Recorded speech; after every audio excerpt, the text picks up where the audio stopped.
astrologers must rid themselves of material desires. Only by ridding oneself of clutter can one see the true world around them.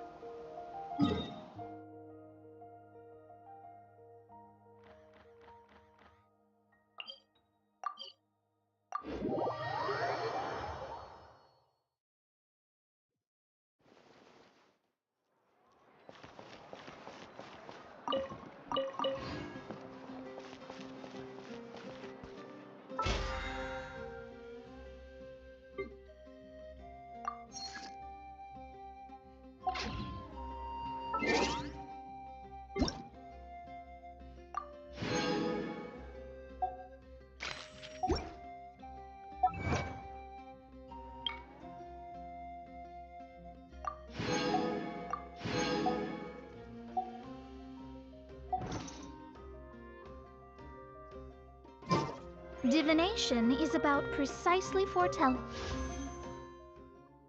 one's written destiny. Over and back.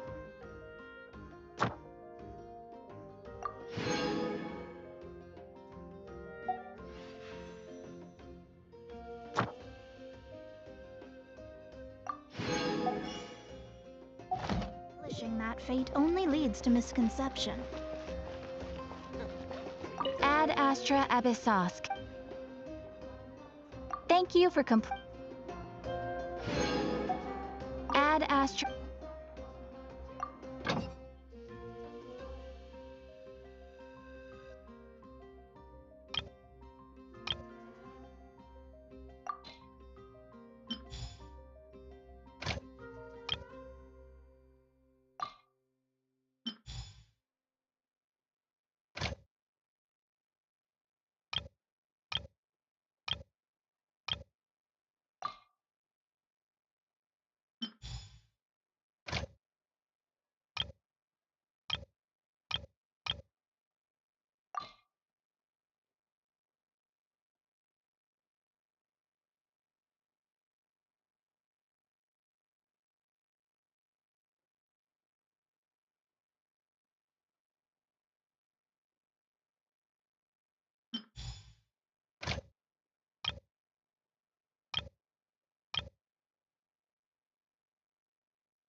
Neutralize!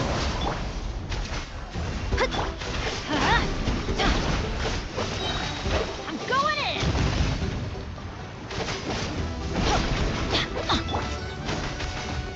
Give up! I was poorly prepared. A little ambiance. Let me scratch. Let's light it up! Teamwork is dreamwork! Off we go!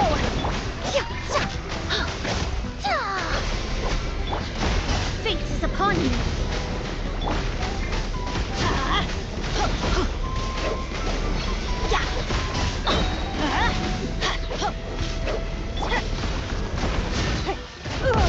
We are all but one. Building's destiny. I'm going in!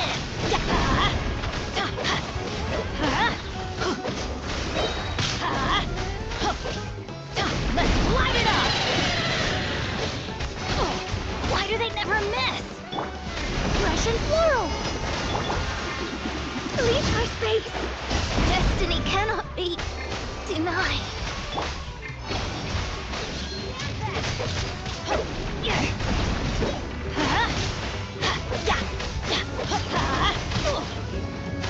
Let's light it up! Thank you!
Teamwork is dreamwork!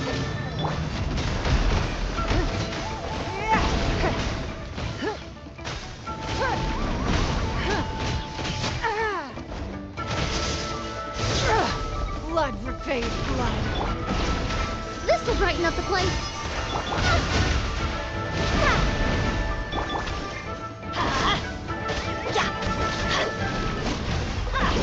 Let's light it! Don't waste my time. Submit! Everybody stand back!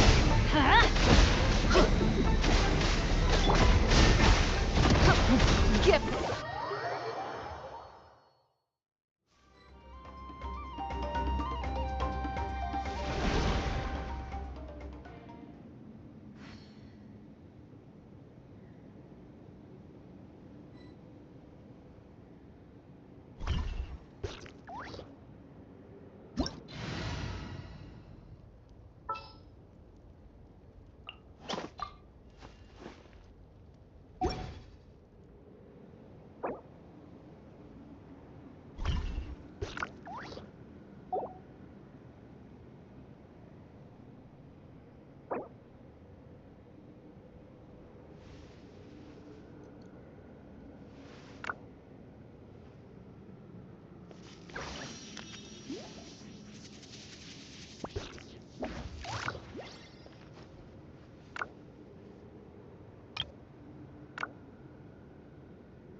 All the world now holds there's an dear idea. is but a backdrop Just a moment, of please. constant I motion. need to jot this down.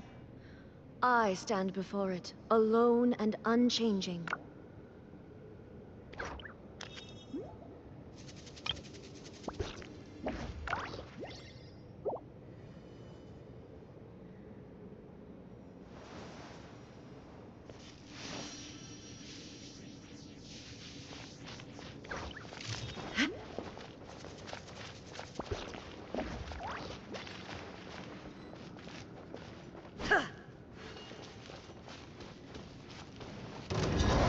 Neutralize!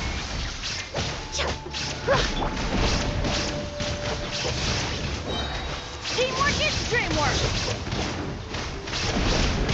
Let's light it up!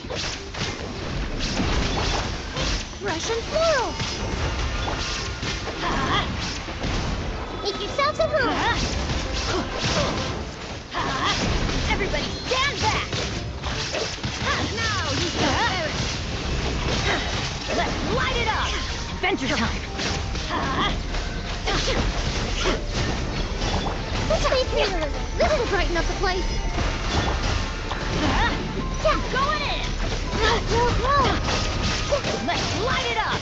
The Temple of Wisdom! Inazuma shines eternal!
Benny's adventure team, assemble!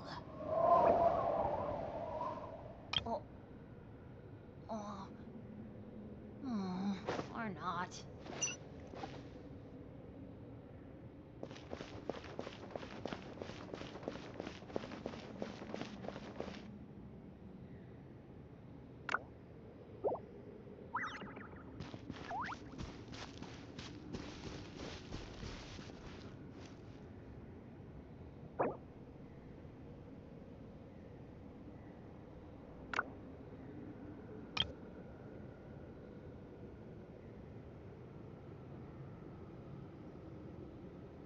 Let's go find some treasure.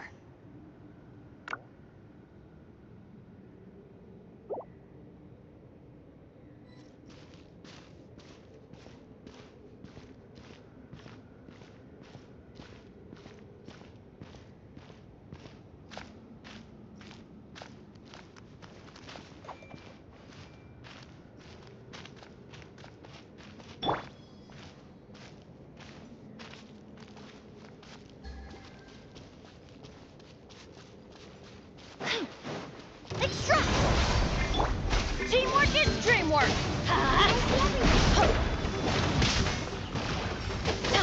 Game's up. That's gonna hurt in the morning. Let's light it up! A little ambiance! Oh? Going in! Gotcha! The Temple of Wisdom!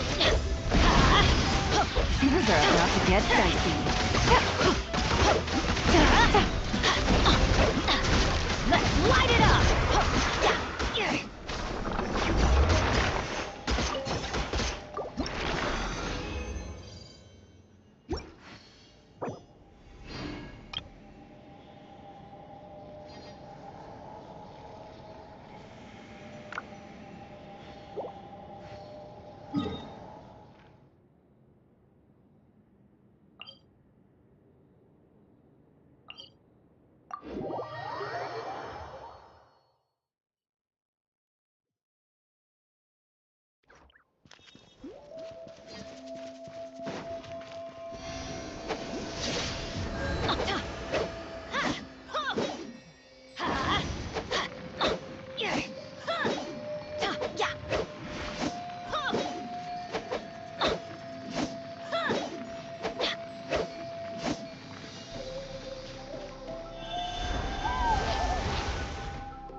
Off we go!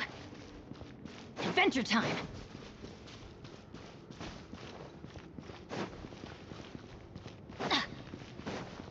Adventure time!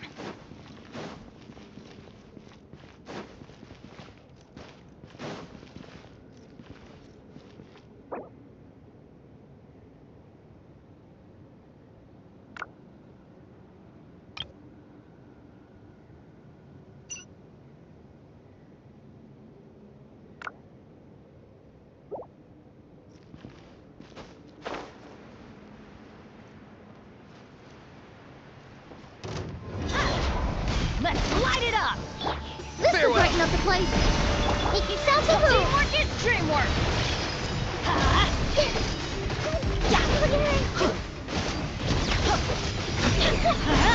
Let's play freely. Off we go!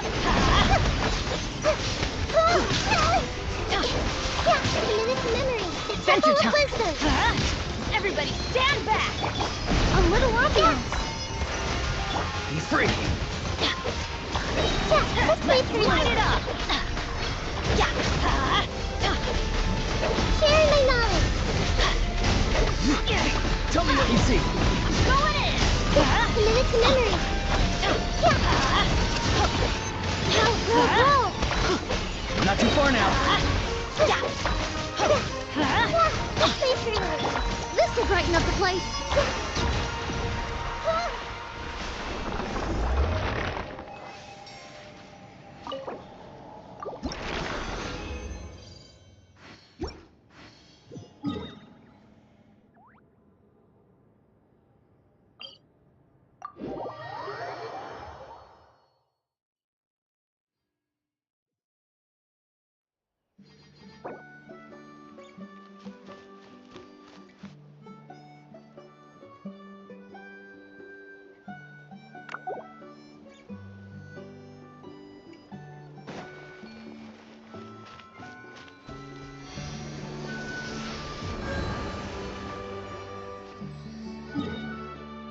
If you're not sure what to do next,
Everybody stand back!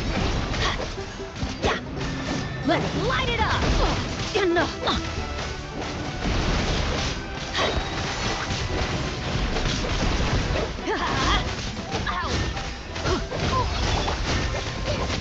Russian floral. Sharing my knowledge.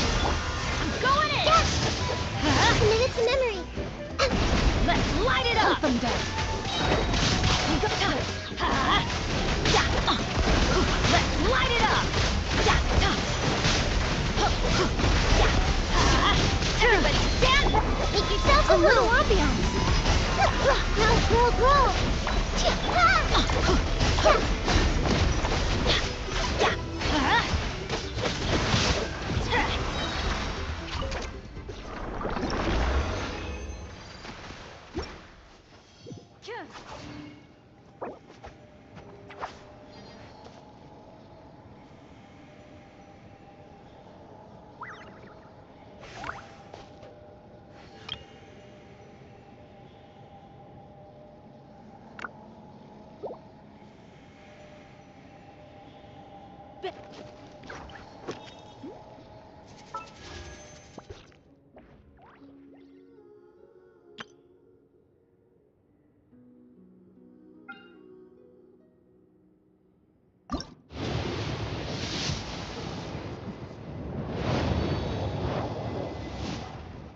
one's joined me on an adventure in ages. Come on, let's go!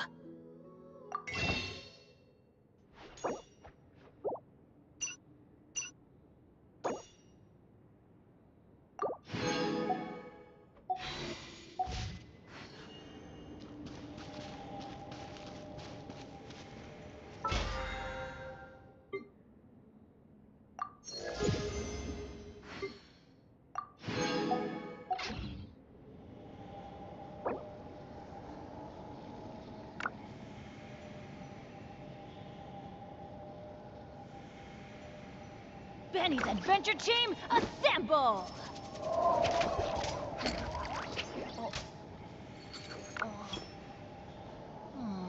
Or not.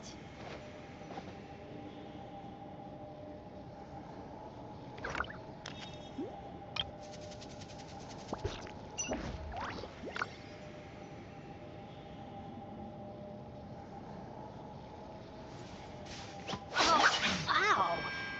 Where did that come from?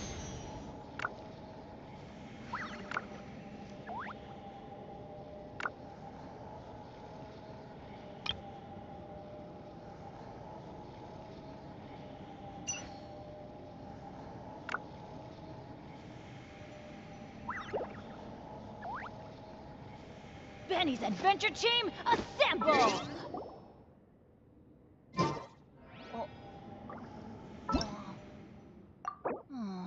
Or not.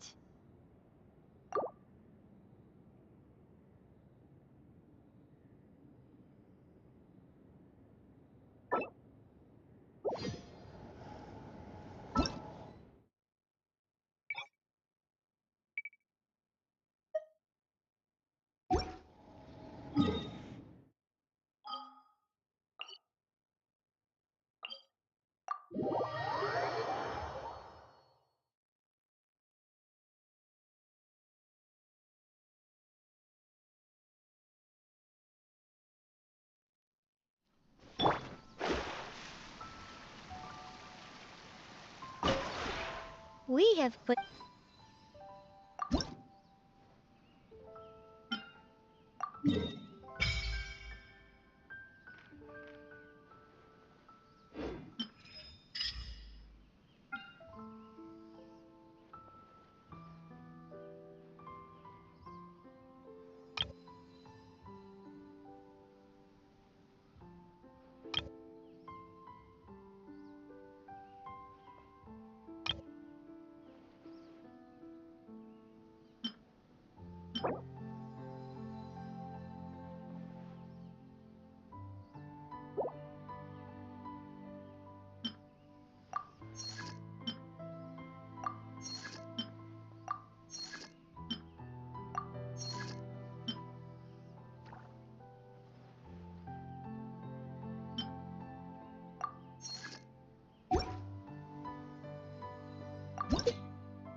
If you ever have...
Oh no! Why is she crying? Should we go check on her? You know, just in case she's thinking of doing something stupid. I'd leave her be. The warriors of the Flower Feather Clan are a proud bunch who never show their vulnerability in public, even if they've gone wingless. Oh, Chasca? Good to see you again, Traveler and Paimon. Before we carry on, let's get a little further away before Koyer notices us.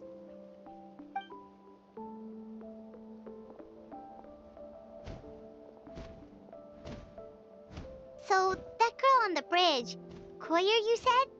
Should she really be on her own right now? With the mental state she's in, it just seems risky. Don't worry. That's exactly why I'm here. Elder Alpa sent me to keep an eye on her. If she does attempt the unthinkable, I'll swoop in and catch her. I doubt it'll come to that, though. She's a fighter. A warrior, in fact. One who aimed for the sky. However despondent she might feel now, I'm confident she'll get through it. Well, in the Flower Feather Clan, there's an elite flying squad made up of Kukasaur riders. But it's an extremely selective squad. To become a rider, you need to undergo a trial where you not only demonstrate mastery of the relevant skills, but also win the approval of the Kukasaurs. Very few candidates make it through the process. Koyer has spent years training for her most recent attempt, but unfortunately she didn't pass. So it's not hard to see why she's so upset. Sometimes, after multiple failed attempts to pass the flying tests and win the Kukasaur's approval, people get so disheartened that they give up on their dream to soar the skies. They resolve to quit trying for good. We call those people the wingless. Do they get expelled from the tribe? What? No, of course not. They're still prized warriors. We have a saying. Just as the Kukasaur treasures every feather on its body, so the tribe treasures each one of its children. This hits even harder in the wake of the war. All of our young warriors carry the future of our tribe on their shoulders. Besides, every Kukasaur falls from its nest before it learns to fly. It's practically a rite of passage. Likewise for the wingless, we always hold out hope that one day, when they're ready, they'll rekindle their dreams and keep trying. Until then, all we can do is quietly watch over them from a distance. Just like I'm doing now. Ah, okay. Paimon hopes she'll get back on her feet soon. Well, from the sound of her whistling, her confidence has been seriously shaken. No Kukasaur is going to respond to a call that sounds like that. Yeah, people from my tribe call to their Saurian companions by whistling or blowing a horn. So it sounds like Koyer was trying to summon a Kukasaur to practice her flying. But the Kukasaurs are an even prouder bunch than our warriors. They would never respond to a lackluster whistle like that. First she failed the trial, and now she's struggling to even summon a Kukasaur. That's only going to hurt her confidence further. And getting trapped in that vicious circle is the kind of thing that'll make people go wingless. Surely there must be something we can do to help. That's very kind of you. Koyer's flying skills are up to par, but mentally she's stuck in a rut. If she wants to return to the sky, she has to overcome that for herself. I'm going to lay low nearby, just in case she takes a turn for the worse. Let me give you a tour around the tribe once this is all over.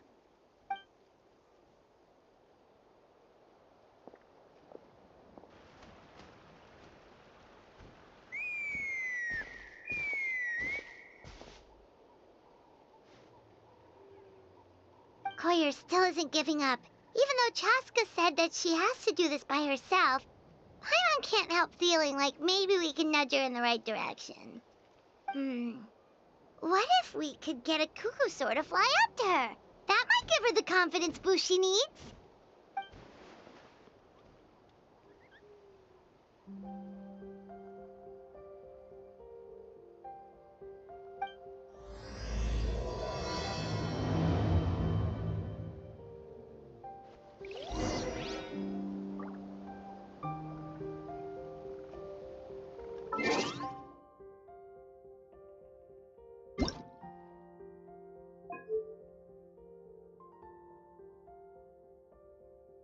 Paimon coming in! Paimon coming in! Is this level okay? Can you hear Paimon?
Fate is called as such for it.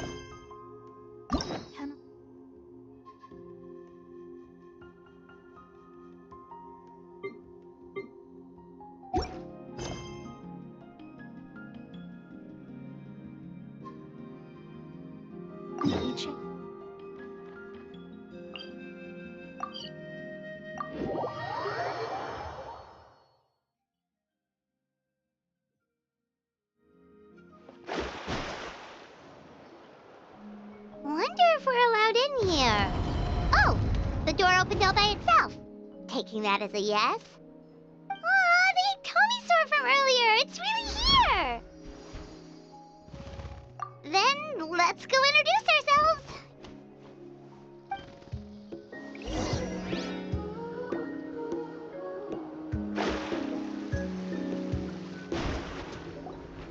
Hello there.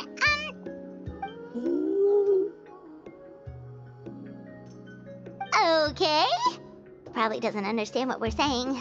Doesn't look like any cogs are turning in there.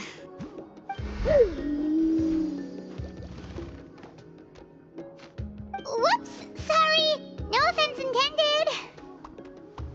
You there! You dare disrespect our elder?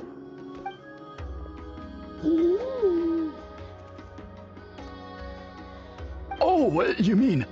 Oh, I see. Sorry, my mistake. Apparently you are here by invitation, in which case it's my job to make you feel welcome. Some introductions are in order. I am Koholam, one of the priests of our tribe. And this is our Iktomisor elder, the great Tlapokpok Teets Tatel, a living totem among the masters of the Nightwind. Whoa, that's quite a tongue twister. In truth, we usually go with Elder Tlapo for short. You're welcome to do the same. Ah, I assume you're referring to our Elder's special ability. Elder Tlapo has been alive for many centuries and harbors secrets that even we priests are at a loss to explain. So your reaction is entirely natural. But one thing I can say for sure is that Elder Tlapo has appointed the two of you to an extremely important task. For this reason, I would like to ask you to undergo a test. What sort of task? If it's all right with you, I'll take you to see our chief. He's in a much better position to answer your questions.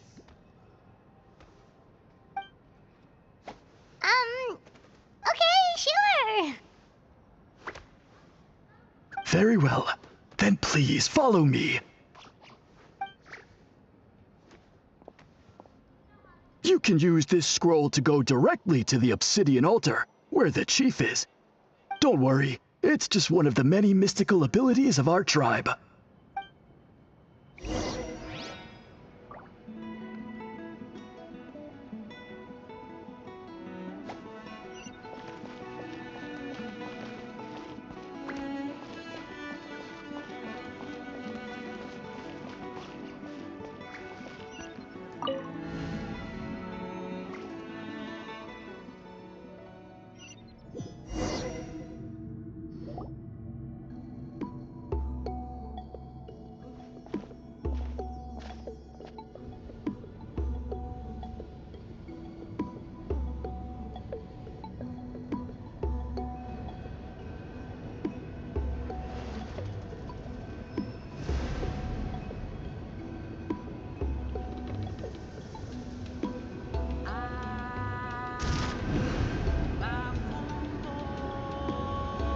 Whoa, what was that just now?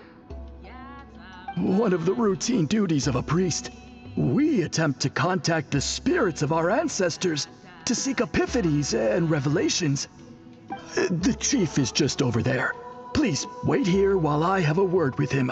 I'll just be a moment. Well, the Masters of the Nightwind are definitely living up to their reputation as the mysterious ones.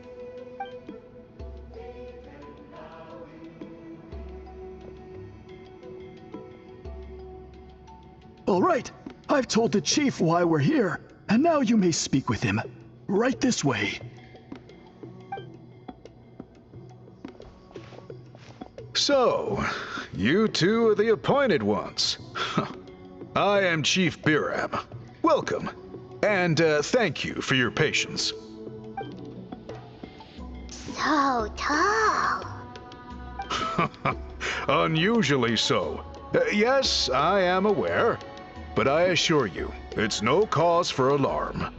Oh, no, of course not. Sorry, Paimon just reacted without thinking. Ah, yes. Caholam told me about that. As outsiders to our tribe, this is probably the first you've heard of such appointments. I'm sure the whole thing seems very confusing. Throughout our history, only members of the Masters of the Nightwind have been appointed to undertake these tasks. This is the first time an outsider has ever been chosen. Really?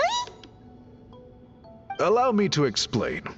Our tribe has an old tradition of recording history in the form of woven scrolls. And not just our own history. We record the legends and heroic feats of all other tribes as well. It is a tradition we have observed for many centuries. We treat it as a solemn duty. However, when a major event occurs that affects all of Natlan, we record it on a different kind of scroll, used for this exact purpose. And these scrolls can only be woven by someone of the Iktomisor Elder's choosing. When the Iktomisor Elder senses a major change in the ley lines, it will issue a formal declaration to appoint a creator for this scroll. Whoa, so you mean... Elder Tlapo sensed a ley line change quite some time ago, but had not yet designated the scroll weavers until you arrived. Okay, but just so you're aware, we don't know the first thing about weaving scrolls. As a matter of fact, that does not surprise me at all. How come? In the 200 years that Elder Tlapo has held this position, none of the appointed ones have ever been experienced scroll weavers. Does that mean 200 years of major historical events have gone unrecorded? No. They all submitted scrolls in time, yet each of them claimed it was not their own work, but a gift from the spirits. Man, this tribe gets more mysterious by the second.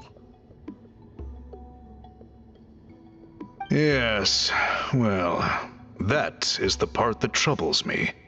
The notion that we have to rely on esoteric things like gifts from the spirits to record historical events of such great importance. It is unsettling. Huh. That's pretty surprising to hear, coming from the chief of this tribe. I can imagine. You probably see the Masters of the Night Wind as a people shrouded in mystery, who pride ourselves on our arcane practices. But I am something of an exception. I may be the chief, but when it comes to our traditions, I'm in fact a proponent of change and reform. I have dedicated my energies to deciphering the many mysteries of our tribe. In doing so, I hope to establish clearer rules that will help sustain our traditions in the future. Wow, that sounds great! So have you figured out the mystery of the gift from the spirits? Sadly not. It is something I've been investigating for a long time, but I have yet to uncover what this gift truly refers to. Only a small handful of events over the years have been recorded on these special scrolls, with decades between each one. And by the time the next scroll weaver is appointed, my time as chief will be long gone. I will not be in a position to investigate as thoroughly. So...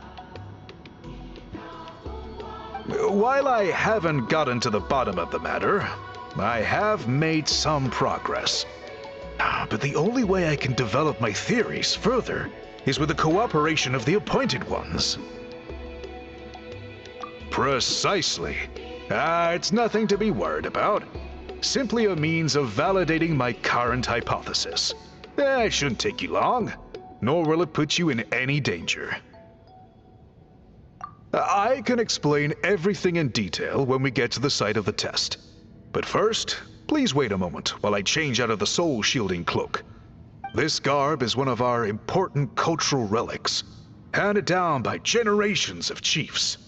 It is only to be worn when conducting certain ceremonies. Oh!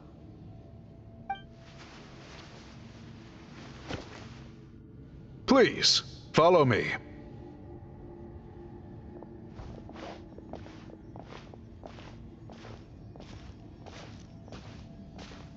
Do you see this scroll? If you touch it, you will enter a hidden space. Today's test is, quite simply, to find a way to escape that space. That's it? I assure you, it's not as easy as it sounds. If you cannot find your own way out, I will of course intervene to bring you back here. But then, we will be no closer to solving this mystery. Good. Simply touch the scroll to begin the test.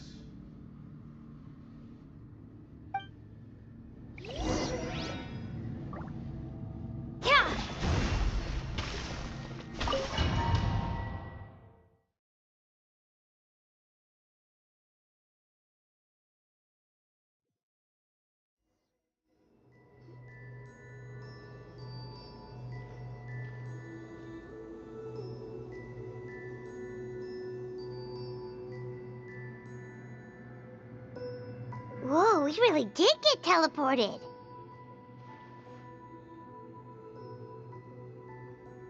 It seems like this place is completely sealed off. Doesn't look like there's an exit anywhere. Let's take a look around and see what we can find.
so many woven scrolls here? Paimon remembers seeing some of them before in other tribes. They seem to record historical events. This one really stands out from the rest. For starters, it's the biggest of them all. Wonder what story it tells. Yeah, you're right. Over there, something just flashed. Traveler, did you catch that?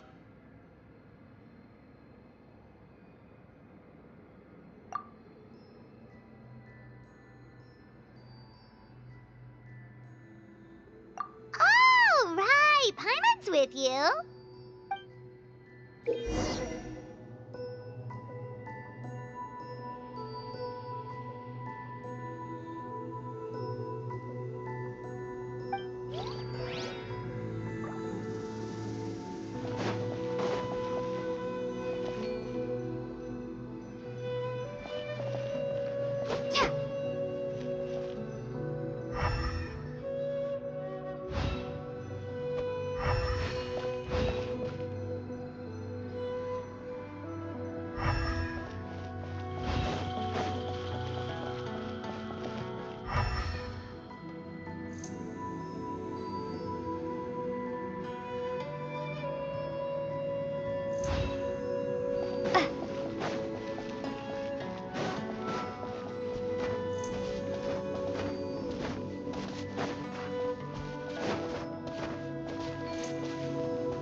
like our ticket out of this place.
Whew! We finally made it out!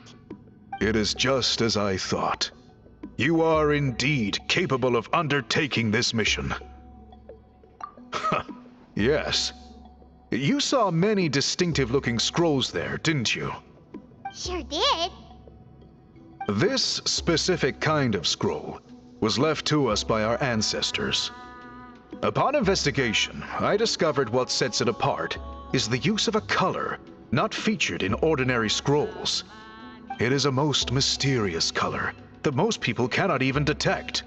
Now, I myself had to employ special techniques to confirm its existence. Yet there are those who are born with a natural ability to perceive it. And that is why I wanted to test you.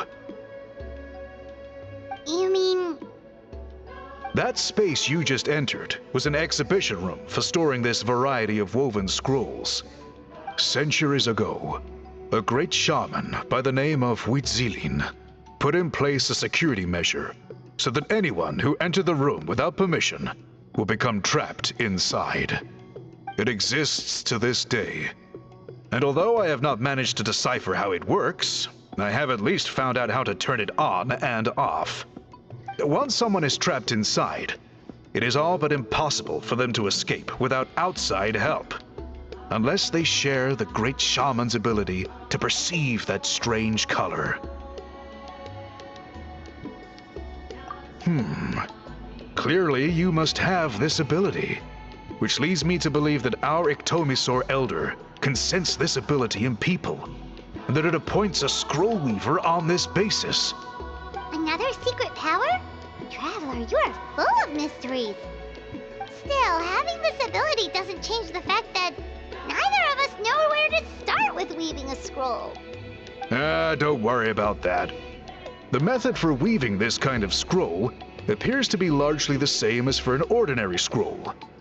The main difference is in the dye that gives it its unique color. If my suspicions are correct, This dye is the key to weaving the scroll, and your special ability is the key to obtaining it. The dyeing process is also a little different from the norm, but I don't anticipate any major issues there. As long as you two can source the dye itself, I can assist with the application. Cool! We'll follow your lead! Great! Then please use your abilities to source the necessary ingredients. And in the meantime, I will have someone prepare some fabric for test dyeing. We'll make a few sample pieces to test out my hypothesis. And if that goes well, we can begin the scroll in earnest. If you agree to help, you can expect to be handsomely rewarded once this is all over. So, what are your thoughts? Agreed! Especially if there's a reward in it. What is the reward, by the way? Is it food? Paimon hopes it's food. Given the stakes involved for our tribe, I was thinking a substantial sum of mora would be appropriate. Surely that would be preferable to just a free meal. Mora works too! Anyway, how do we go about finding these ingredients? Are we supposed to just keep walking around Natlan until we stumble across them? Thankfully not. I've already identified a location where I suspect they may be found. And I've arranged for someone to guide you there. Your guide is waiting just outside. You can set off at your leisure.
All right. Let's hope you'll put up a good fight.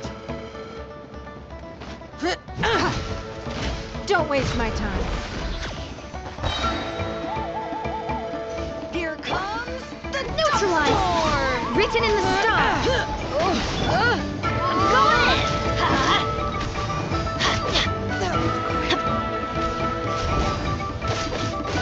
in! Let's finish this next time. Let's light it up! That was quick.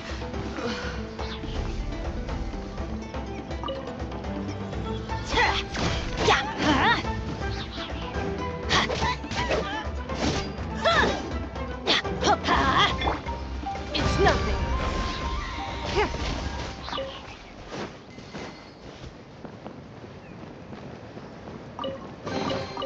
We can't have treasure unaccounted for.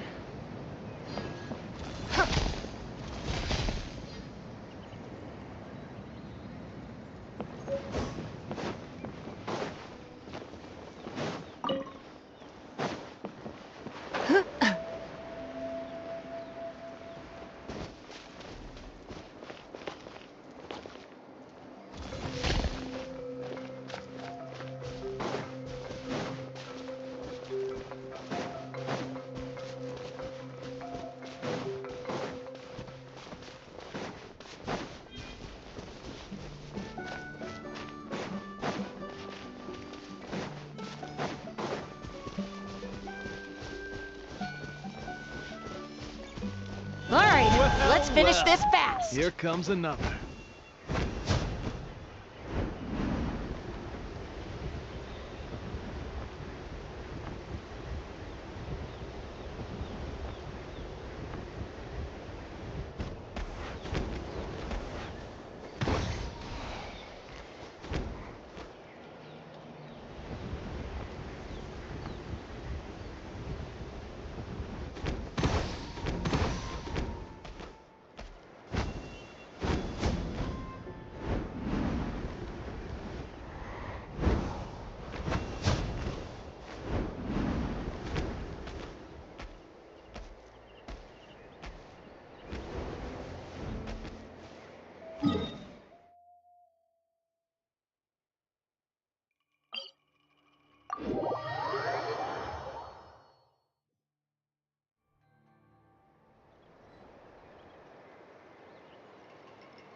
Even if an antique is priceless, the happiness it brings lasts for only the moment that you obtain it.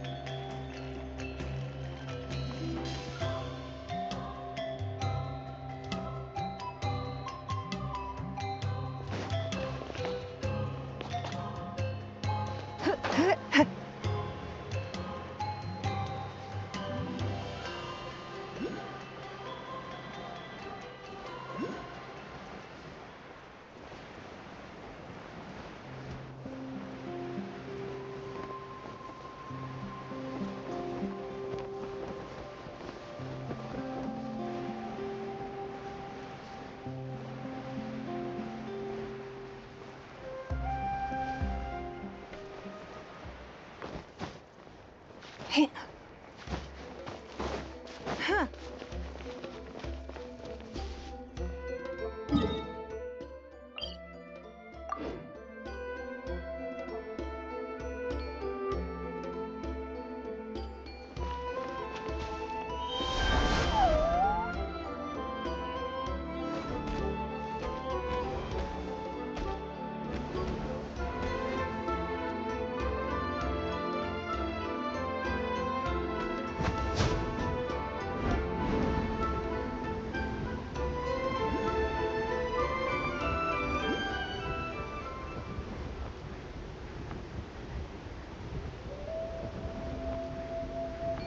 All right, let's finish this fast. Show me your courage!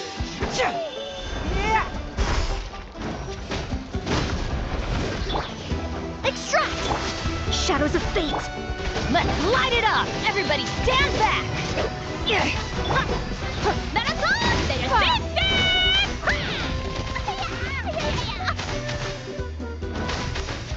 That was quick. A keen eye.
It's a Kukasaur! Oh my gosh!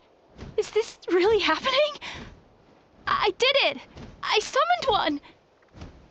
I was beginning to think you'd all given up on me completely. Thank you. Oh, thank you!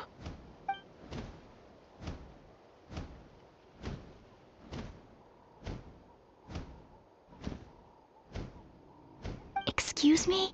Would you mind if we did some flying practice together? Right now? I think I know where I went wrong in the test now. I need to maintain a higher speed on my turns. So, I just gotta practice my bell tail slides and split S maneuvers.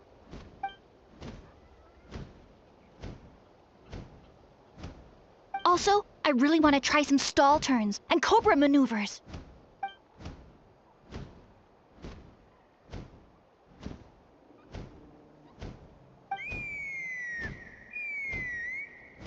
Huh? That sounded like a whistle. Is someone else trying to summon a Kukasaur?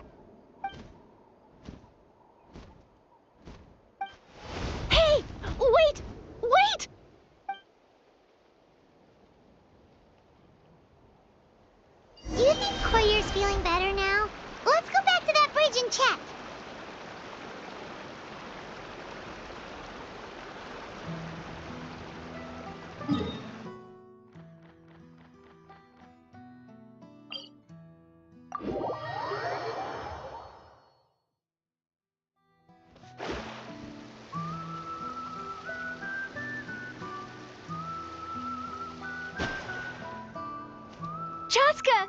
I summoned a Kukasaur! They do still respond to me after all! Although, unfortunately, someone else summoned it away again before I had a chance to go for a flight. Oh, really? That is unfortunate. But if you can do it once, you can do it again. Keep at it, and you'll pass the trial eventually. You're right. You know, I almost thought about giving up, but I'm glad I didn't. Hey, Chasca, how's Koyer doing? Huh? Who are you? And how do you know my name? These are my, friends. The Traveler and Paimon. You came up in conversation the other day because I was telling them about up-and-coming warriors in our tribe. Oh, the Traveler, huh? So that's you. What do you mean up-and-coming? I'm closer to being wingless than I am to passing the trial. Anyway, we haven't met before, have we? You look so familiar somehow. Maybe you saw her in the stadium? Or anywhere, really. She's been all over Natlan lately, so it's not surprising that you've seen her around. If you say so. Koyer! Chasca!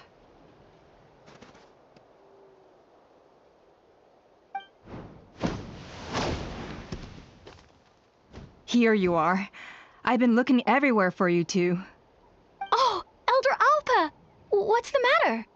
I thought I should tell you myself. We're going to redo the flying trials. Redo them? How come? This is so unexpected. And I can't believe you came out here just to tell us that in person. It's embarrassing to admit, but due to time constraints, we didn't do a proper inspection of the arena before the last round of trials began. Then we started to notice many candidates performing worse than expected. So we redid the inspection afterwards and found a number of issues which likely impacted candidate performance. This was entirely our mistake, and I apologize unreservedly. I know it doesn't make up for it, but I thought bringing you this message in person was the least I could do. Oh, okay. Chasca, these people you're with, are they the Traveler and Paimon? Huh? You've heard of us? I have indeed. Gathering intel is an essential part of being a warrior. Plus, you've already made quite a name for yourself in Natlan. Actually, I've been meaning to invite you to enjoy our tribe's hospitality for some time. Hospitality? Oh, that includes food, right? Of course it does. If you let us host you, you'll be treated quite lavishly. Mighty warriors are highly revered in our tribe. Besides, we still owe you for your help during the war. Without you, we would have suffered far worse at the hands of the Abyss. So I like the chance to show you our gratitude on behalf of the whole tribe. Mighty warriors, plural? So Paimon counts too? Paimon's starting to like you a lot. That should go without saying. Your flying skills are the envy of our tribe. The Flower Feather clan seems like a really nice bunch of people. We definitely need to take her up on this offer. Well, I'd love to stay, but I'm afraid I still have to inform the other candidates about the retrials. With our younger generation's future on the line, there's no time to lose. Wait, Elder Alpa! Let me help! The sooner everyone gets the news, the better! Very well. In that case, Chasca, could I leave you to entertain our guests? Sure thing. Okay. Let's meet by the Obsidian Totem Pole later. Koyer, let's get going. Okay.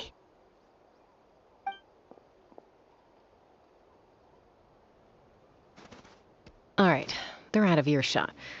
I'm just gonna come out and ask. That Kukasaur who responded to Koyer's call, that was your doing, wasn't it? I grew up with these creatures. I could tell something was off the second I saw it. Her whole demeanor seemed less like a Kukasaur and more like, well, you. So I figure you must have been pulling the strings somehow. She looked very flustered when Koyer asked for a ride, so I whistled to give her a chance to escape. And judging by the look on your face, that was a welcome intervention, huh? It's all right. If you'd rather your hidden talents remain hidden, I respect that. I won't press you for answers, and I'll keep my speculations to myself. You're the kind of person I'd still trust even if you had superpowers. I know you'd use them for good. I think the ends justify the means in this case. She just lacked confidence, and you helped her resolve her internal conflict. If you hadn't intervened, I likely would have gotten my mom to help out instead. Although, having said that, there's a small chance she might have recognized her and seen through the whole thing. That would have done more harm than good. Yeah. Anyway, if you're free now, how about I give you that tour I promised?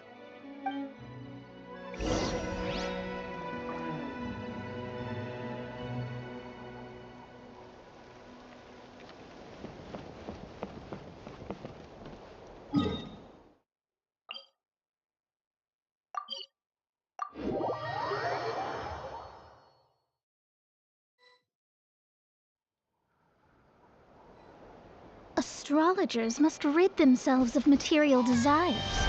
Only by ridding oneself of clutter can one see the truth.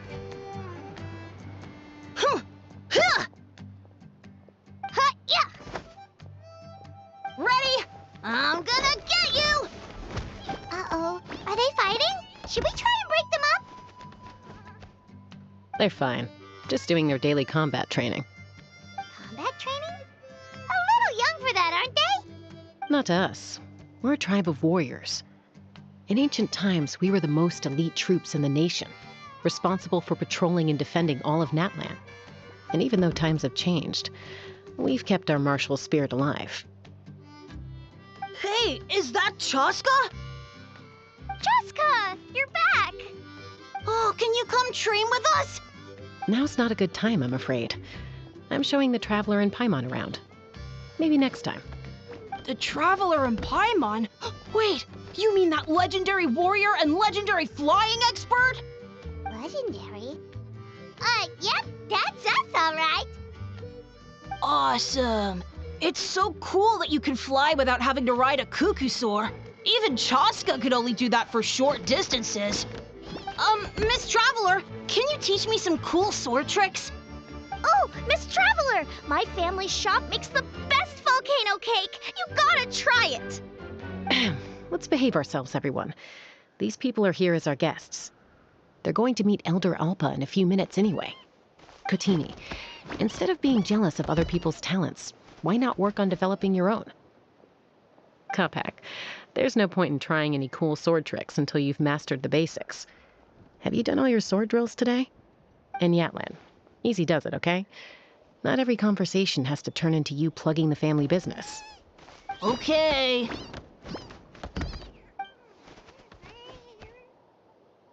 Sorry about those kids. They just got overexcited when they heard your name. Hope it didn't bother you too much. This is a volcano cake that Yatlan forced into my hands. She said to think of it as an apology gift. Whoa, it smells amazing! Traveler, you want some? That's good. Yatlan will be thrilled. By the way, Chasca, those kids really adore you. You're way better with them than Paimon expected. Paimon figured you'd be more... aloof, maybe? Aloof, huh? Well, to be fair, there was a period when I was like that. Around the time when I first joined the tribe. But it's a terrible attitude to have as a peacemaker. It tends to turn situations that could have had a peaceful resolution into a stalemate that can only be resolved by force. Yep, exactly. As long as other options are available, I try to avoid that at all costs. Someone once told me that peace imposed by force will crumble in a matter of days. But peace achieved through genuine dialogue actually benefits both sides, even if sometimes the parties are only willing to negotiate because they're both armed to the teeth. That's true. Hey, Chasca! Uncle Cusco knows you're back, and he's coming to get you. Oh, thanks. Traveler, Paimon, gotta dash. I'll meet you at the totem pole up ahead. You can't miss it. It sticks out like a sore thumb. Wait, are you running away? First rule of conflict resolution? Grab the fan and run before the you-know-what hits. Trust Chasca to make even running away sound cool. Sorry about this. Just stall him for me, okay? I'll explain everything later.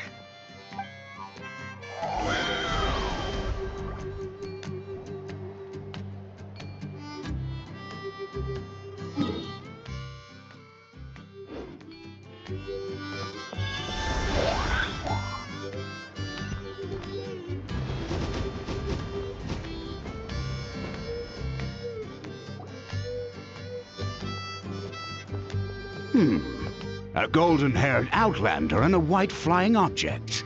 You must be the traveler in Paimon. I heard Chasca was with you, but I suppose she's run away again, has she? Sorry, who are you?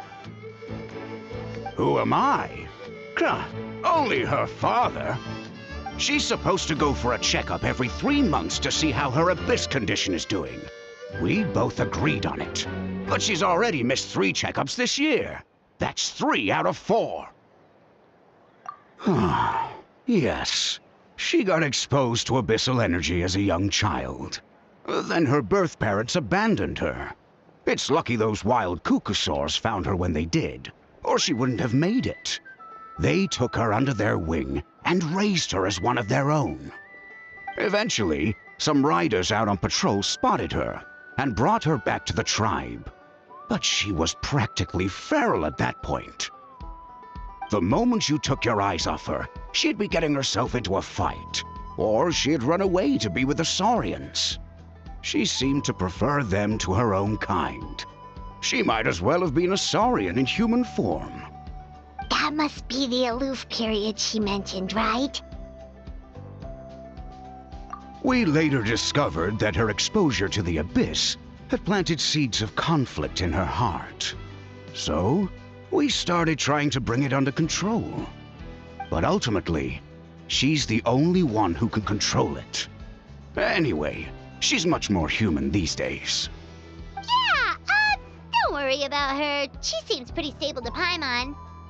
She's probably only avoiding the checkups because she thinks it'll stop you guys from worrying about her. Yes, I'm well aware of that. She knows she needs to be careful. If her condition ever took a turn for the worse, she wouldn't be brushing it aside like this. It's just, every checkup she's been to, they find new cuts and bruises. Nothing to do with the abyss, of course. Oh no, that's all fine. The problem with her is, she's her own worst enemy. She's been living dangerously again. I'm sure of it. That's why she's avoiding the checkups. She wants to hide it from us. Yeah, Paimon can see her doing that. Oh. In the past, she always had Koichi to keep an eye on her. Now Koichi's gone, and I don't want to lose another daughter. Chasca's been increasingly reckless since Koichi passed. It's like she's trying to make up for it somehow. Next time you see her, please tell her to be careful for me. Even if she doesn't want to hear it. If she doesn't want to do these checkups anymore, that's fine. I just want her to stop putting herself in harm's way.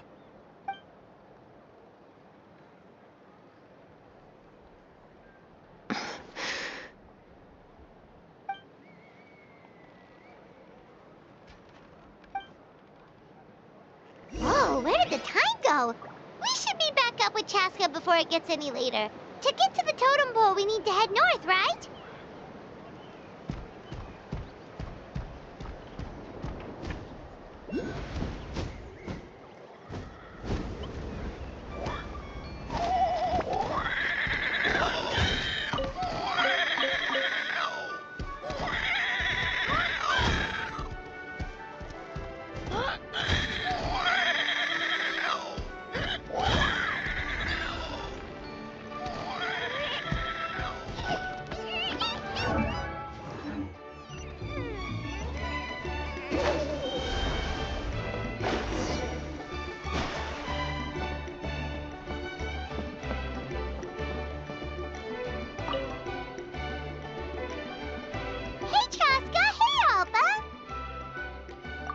it's all right. I bet my dad talked your heads off, huh? What did he say?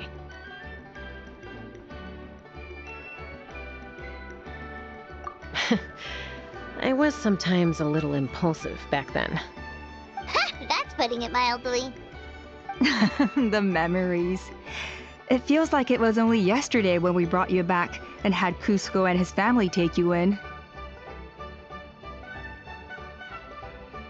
Back then, no one imagined this feral child would grow up to be the strongest warrior of the Flower Feather clan.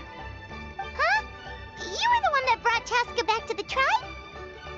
That's right. Elder Alpa was already a veteran rider by then. She spotted me while patrolling from the skies and tracked down my Kukasaur mom. Mom agreed it was time I tried to re-enter human society. But I didn't know the first thing about being civilized. I clashed with everyone who had to deal with me. And look at you now, renowned throughout the land as a peacemaker. How time flies. When the day comes that I can't fly anymore, it will be up to you to look after our tribe and our flying squad. You know me, though. I'm not a natural commander. I'm better off as a lone wolf on the front line. So stick it out at least a few more years, okay? Give Koyer and the others time to come into their own. Oh, stop. Wait, so isn't the leader just the strongest warrior in the tribe? At least Paimon figured that's how your tribe would work. Strength is certainly a core tenet in the Flower Feather clan. But strength means far more than martial prowess alone. If it all came down to individual strength, I'd struggle to call myself a warrior, let alone a member of the flying squad. Any fighter in the tribe could take me down. Well, sorry to disappoint you. It was something I aspired to at one point. So much so that I went adventuring in the Cinder City, Ochka Natlan, to try and prove myself. But it was foolish of me. I wasn't ready. I came back empty-handed and seriously injured. The fact that I survived was something, I suppose. But after that, I never seriously considered myself a strong fighter. And yet, you still managed to become the leader of the flying squad, thanks to your experience and determination. All while battling those old injuries. Don't you think that's a display of strength in its own right? Let's shelve this discussion for now. Traveler, Paimon, there are some simple refreshments on the table. Please help yourselves. Yes! Paimon was waiting for that part! They were for the snack stomach. The refreshment stomach still has plenty of space.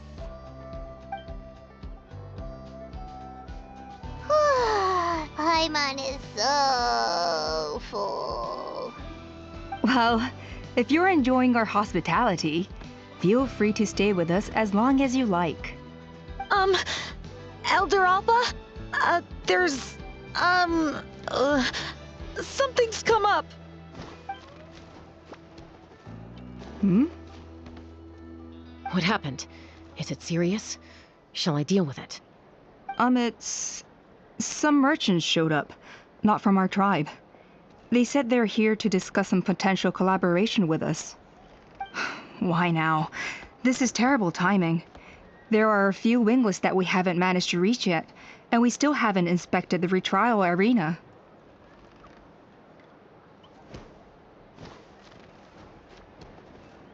Let me handle the other errands while you meet with the merchants. You shouldn't be trying to do everything at your age. You should help too. Seems only fair after all that food we ate. Huh. Well, much obliged. Chasca, the remaining winglets are all people you know. Let's see. Pishika now manages the floating target balloons. Waska's probably still addicted to eyes on the feathered prize, and Junon spends her days up on the flying platform, staring at the Cinder City. I'll leave you to tell them the news.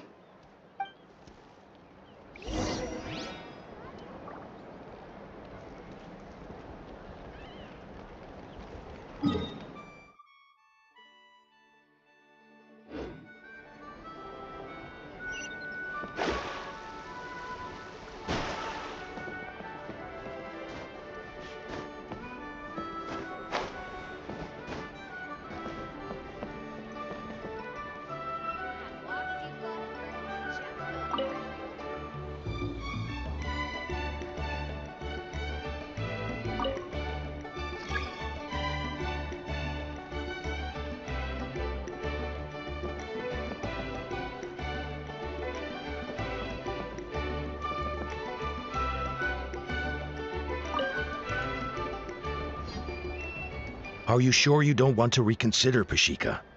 I appreciate it, boss. But honestly, I'm pretty happy with my life nowadays. Pashika, they're redoing the flying trials. Huh? Mutoda? Ah, did Alpa send you? I was just telling Pashika the news, actually. The way things are with the tribe these days?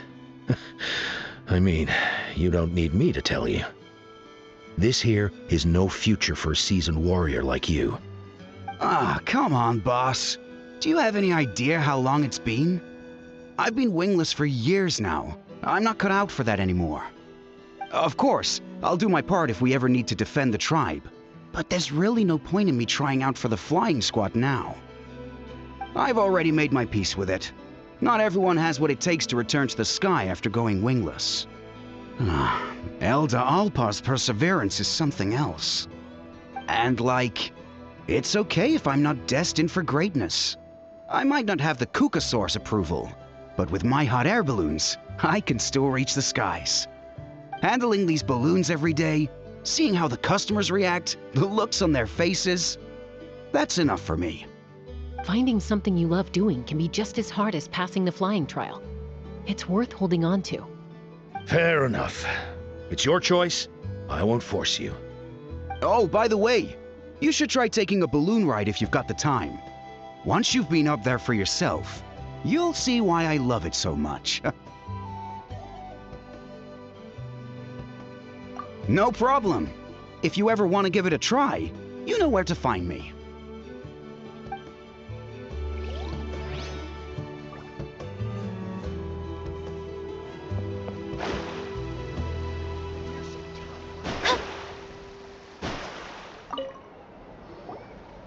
A retrial? What's the point? I pretty much treat life like it's a game. No Kukasaur is ever going to approve of that, no matter how many times I try. Waskar, I can assure you, Kukasaurs wouldn't judge you for something like that. Well, they must be judging me for something. Maybe I lack fighting spirit, or just don't have the talent. Not everyone's a natural like you. Don't waste your time on me. You'll have better luck with the ones who still have their heads in the clouds. In the meantime, I think I'm going to treat myself to a few more games of Eyes on the Feathered Prize. Yeesh, there's wingless, then there's being a total lost cause. You used to be a fierce warrior, actually. But fighting spirit alone won't win you the Kukasaur's approval. Are all Kukasaurs so strict? The ones in floating target balloons and Eyes on the Feathered Prize seem pretty chilled out. It's one thing to hang out and have fun, but quite another to take to the skies with a human life on your back. Giving a ride to someone who's unqualified endangers not only the rider, but also the Kukasaur themselves. If the rider makes a mistake, they both suffer the consequences. So we have a mutual understanding with the Kukasaurs. If someone isn't up to standard, we have to reject them. Even if it means breaking their hearts.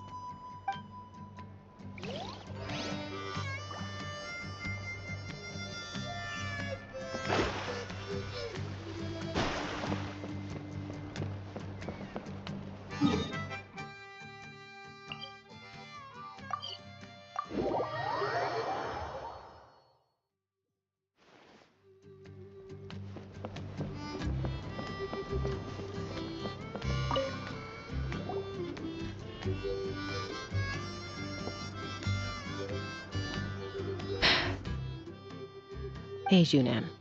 Gazing out at Ochkanatlan again, huh? Chasca? What are you doing here? Is something up? The flying squad is hosting retrials again soon. Want to give it another try? Maybe you're forgetting the definition of wingless. I've failed so many times already that I've decided to call it quits for good. I'm done. Elder Alpa always goes out of her way to come and tell me when a new trial is coming up, and it's nice of her to think of me. But nothing's gonna change. I'm not going to suddenly pass just because they're holding another trial. They're making some big changes to the arena this time, so the flying experience should be smoother than before. Koyer's gonna try again. No, forget it. If I was genuinely good enough to make the squad, the location shouldn't affect my chances. A true rider can fly confidently whatever the conditions, like you and Elder Alpa. Shunan! They're redoing the... Huh? Chasca and the Traveler. You're already here. I guess they told you already then. Come on, let's go train together.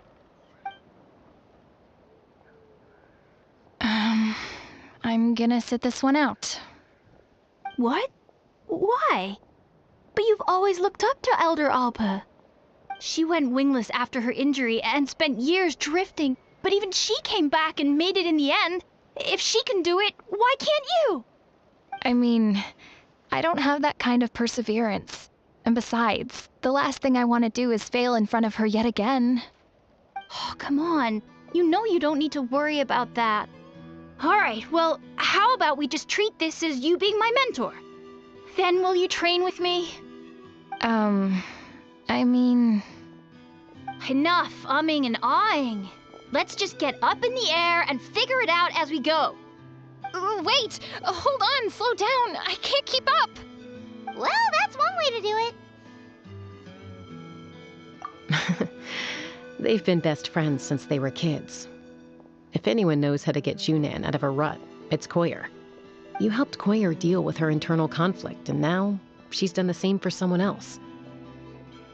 You know, people often talk about how one conflict leads to another and so on.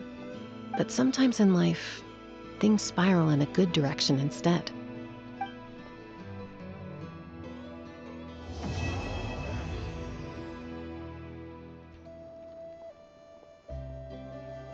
We've notified all the wingless on the list now, right? Where to next? The trial arena. It's not far from the tribe.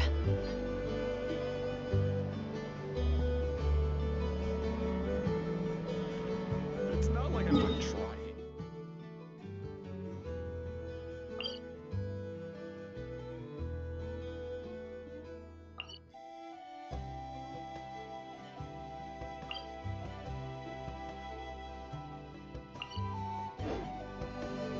Divination is about precisely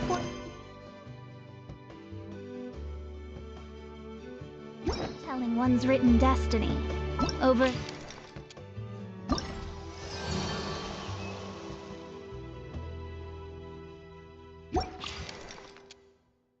Relishing that fate only leads to misconception.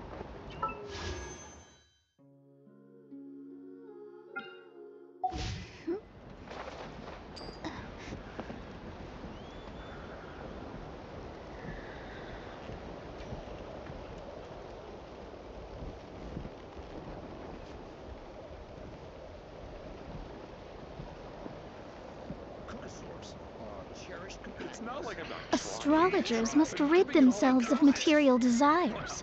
Only by ridding oneself of clutter can one see the true world around them.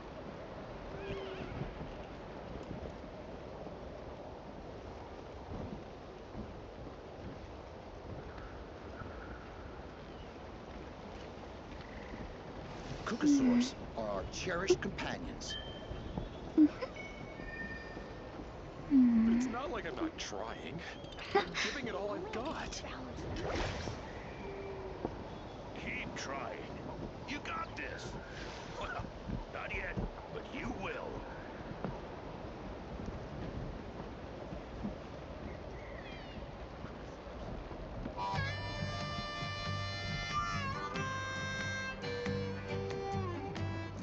It's not like I'm not Fate is called as such, for it cannot be changed, nor can it be reversed. It can only but be accepted.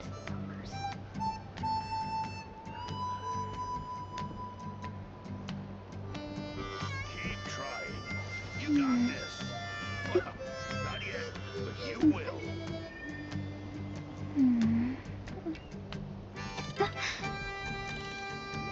It's not like I'm not trying. I'm giving it all I've got. If only I could balance the numbers.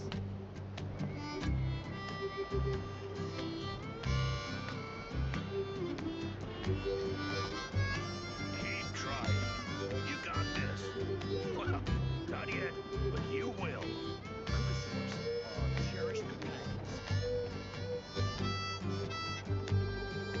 Astrologers must rid themselves of material desires. Only by ridding oneself of clutter can one see the true world around them.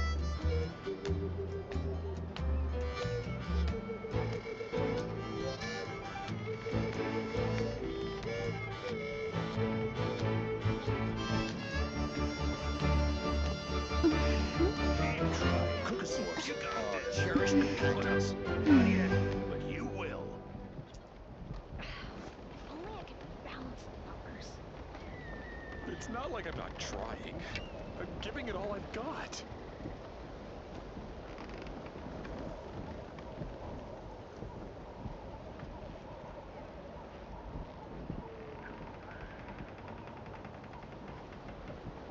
Fate is called as such, for it cannot be changed, nor can it be reversed. It can only but be accepted. Not yet, but you will. It's not like I'm not trying. I'm giving it all I've got.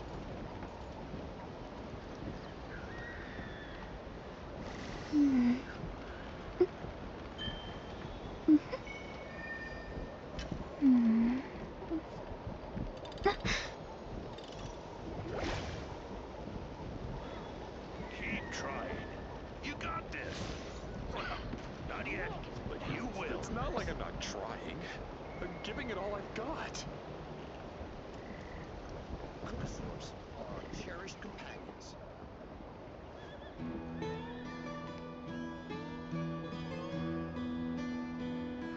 Divination is about precisely foretelling one's written destiny. Over-embellishing that fate only leads to misconception. It's not like I'm not trying. I'm giving it all I've got. You got this. Not yet, but you will. Cherished companions.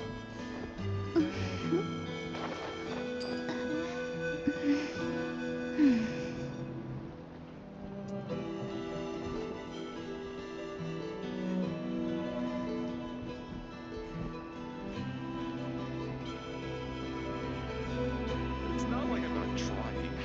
I'm giving it all I've got. Astrologers must rid themselves of material desires. Only by ridding oneself of clutter can one see the true world around them. Not yet, but you will.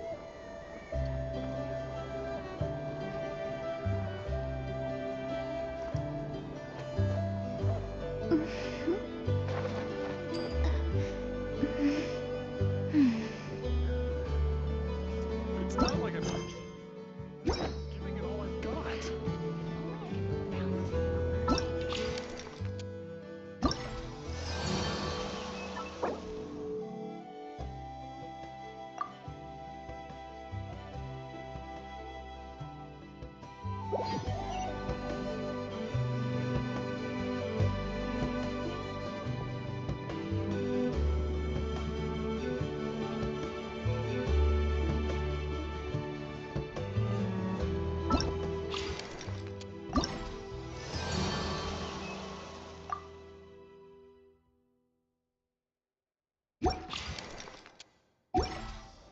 Divination is about precisely foretelling.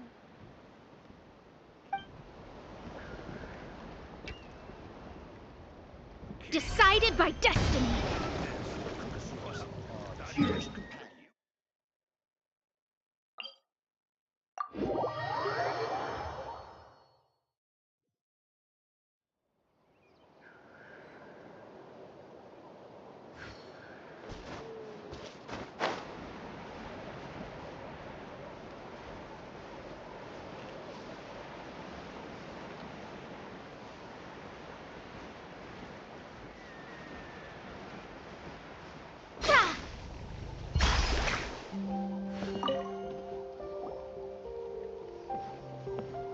Oh, hey there, Chasca. Did Elder Alpa send you? Yeah, she's got other things on her plate right now. How are things looking here? Well, the inspection revealed numerous blockages all over the trial arena. It looks like they're the result of ley line disorders caused by repeat abyss invasions. Theoretically, we just need to clear those obstacles, and the arena will fill up with gaseous phlogiston again. But that's proving difficult to achieve in practice, for all sorts of reasons. Why don't you head on down and check things out for yourself? Feel free to ask the staff for more details.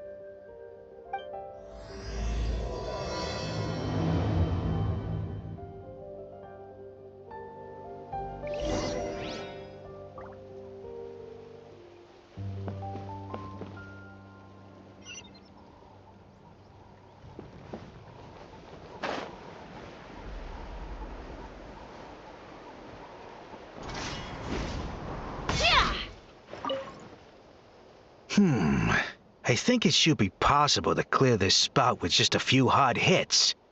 But there are signs of strange life in here. Meddling with it might be dangerous.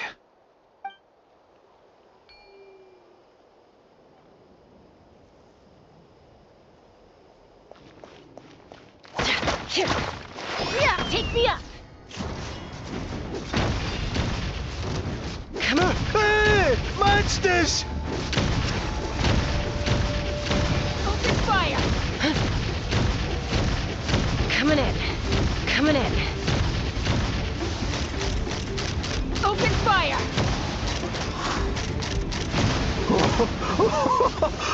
I thought I was done for. Oh, this spout should be good now. Thank you very much.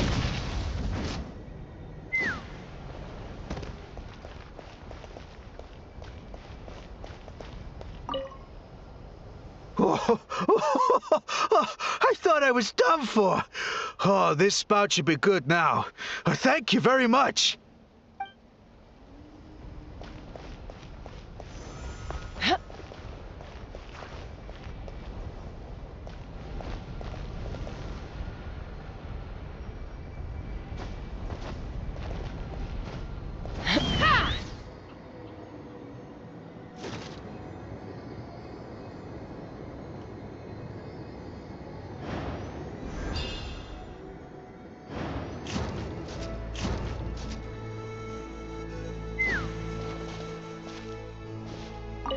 How strange. Why is there so much solid flow just in here? Well, could be from the Children of Echoes. Maybe it got swept up here due to the ley line disturbances? And I did see those strange markings on the cliff. I can't think of a way to resolve this. Short of going all the way to the Children of Echoes to borrow it to Petlisaur.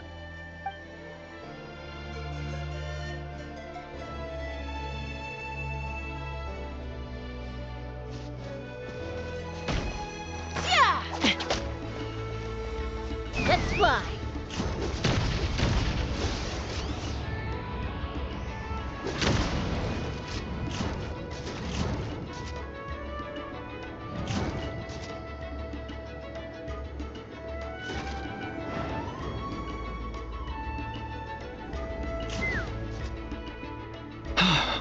Oh, are you here to help? Thank goodness. There's no way I could do all this by myself. So the blockage here has to be cleared using a special bomb, but carrying explosives up that steep slope would be a recipe for disaster. If I dropped it or slipped and fell, I'd be blown to bits in an instant. So, my plan was to transport the bomb to the other side, then send it over in a hot air balloon. All I need now is for someone else to strike the balloon at the right moment, dropping the payload right on top of the spout, and problem solved. What do you think? Simple enough, right?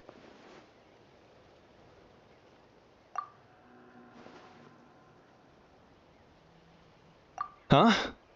Oh, that one. No, I've got no idea who that belongs to. Or how they got it up so high. I just wish I could fly up there and check out what kind of tech they're using. Ah, well. Getting the trial arena back in order is more important. I'll head over and set up now. Let me know when you're ready.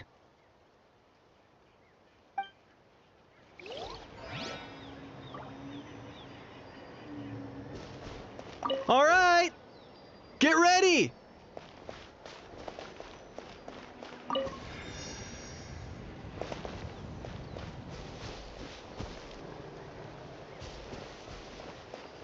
All right! Get ready! Take me up!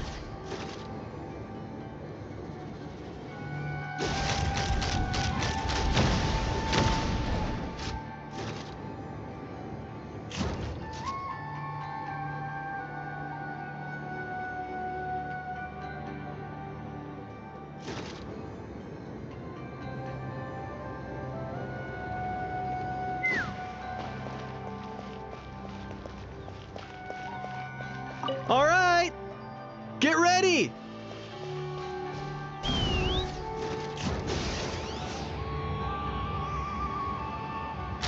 Open fire!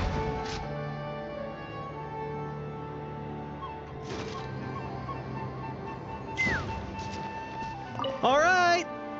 Get ready!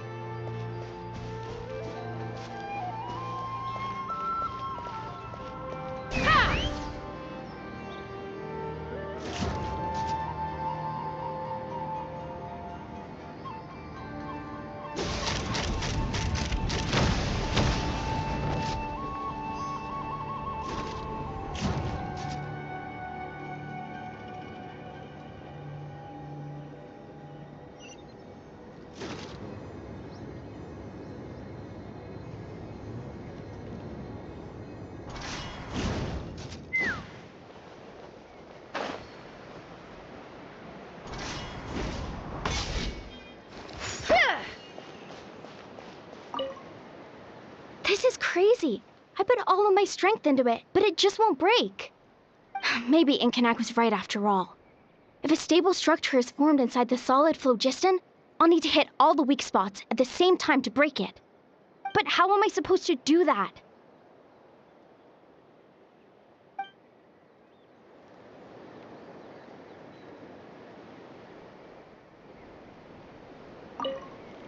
This is crazy. I put all of my strength into it, but it... Maybe Inkanak was right after... But how am I supposed to... The gaseous phlogiston is being replenished. Looks like all the spouts have been unblocked. Let's head back up.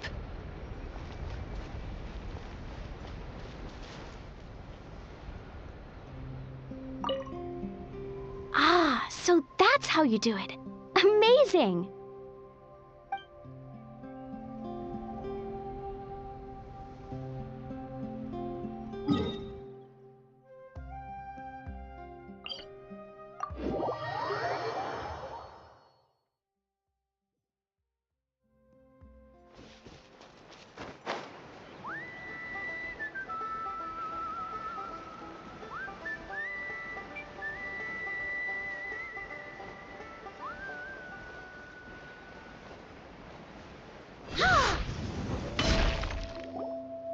Wow, you took care of everything in no time at all.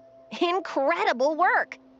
Now we just have to wait until the gaseous phlogiston is fully replenished. Then we can kick off the retrials. Actually, Inkanak, I'd like to do a test flight first, just to make sure we're not missing anything. Could you arrange that for me? Huh? But you only just finished getting the arena ready. There could still be other hazards we're unaware of. All the more reason to have me test it out. Think of it as another inspection. I guess you're right. With your flying skills, you won't be in any serious danger, even if there are hazards we overlooked. The conditions in this area seem a little unstable, but a test flight is the only way to catch any lingering issues. All right, I'll get things set up for you. Just let me know when you're ready.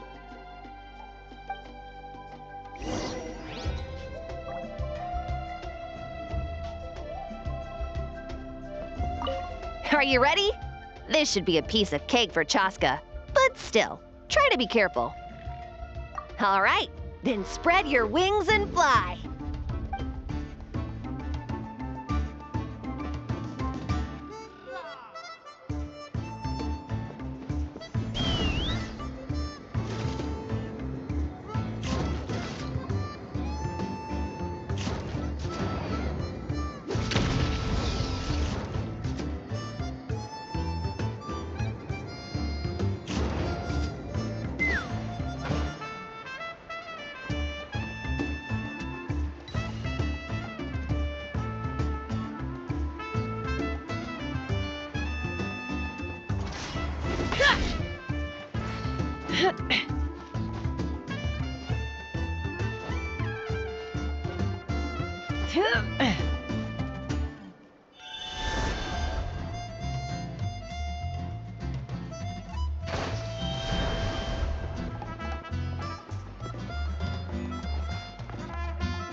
Are you ready?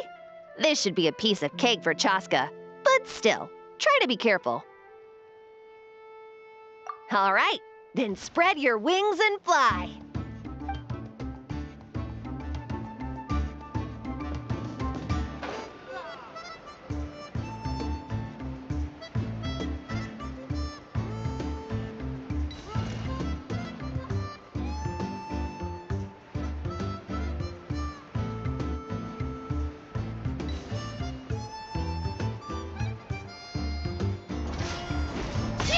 Let's fly.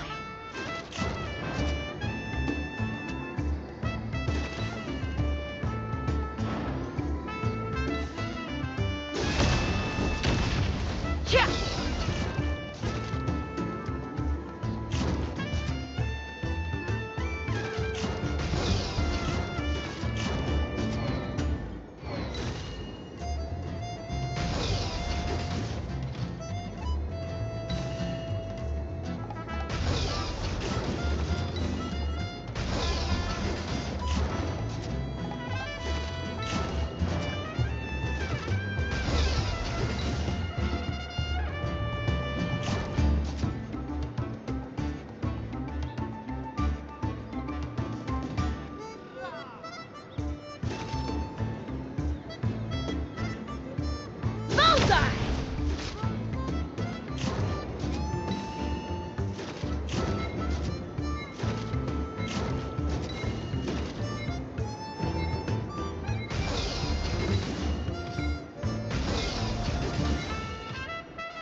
Are you ready? This should be a piece of cake for Chasca, but still, try to be careful. All right, then spread your wings and fly.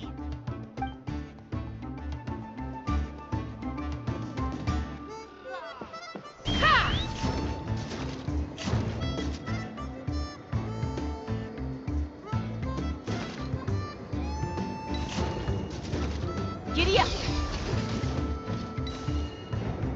Yeah. Giddy up.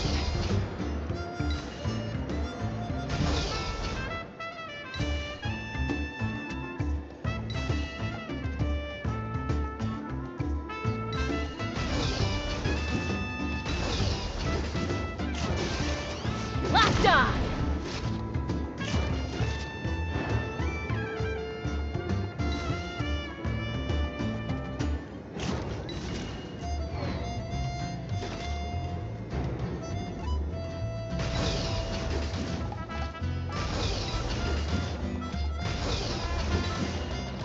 Giddy up! Giddy up! Giddy up! Giddy up!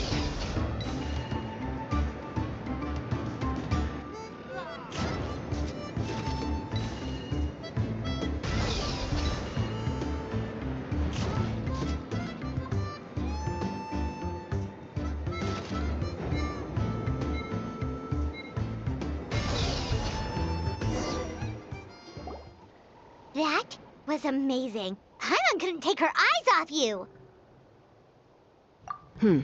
No, nothing major. Give it a few days, and we should be able to conduct the trials. Help! Help me! You're from the Flower Feather clan, right? Please, come quick, you've got to help us! Catch your breath first. What's the situation? We got attacked by a Kukasaur. My friends are still stranded in the middle of the road with the goods we were transporting. Please, I'm begging you, save them! Huh? Are Cuckoosaurs really that aggressive? Do they usually attack groups of people unprovoked? Not in my experience, but there are exceptions to every rule. Let's go check it out.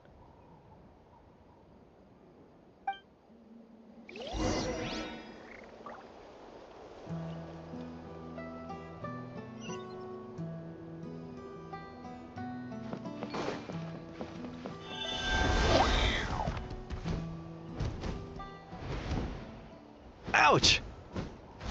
I've never seen such an aggressive Cuckoosaur.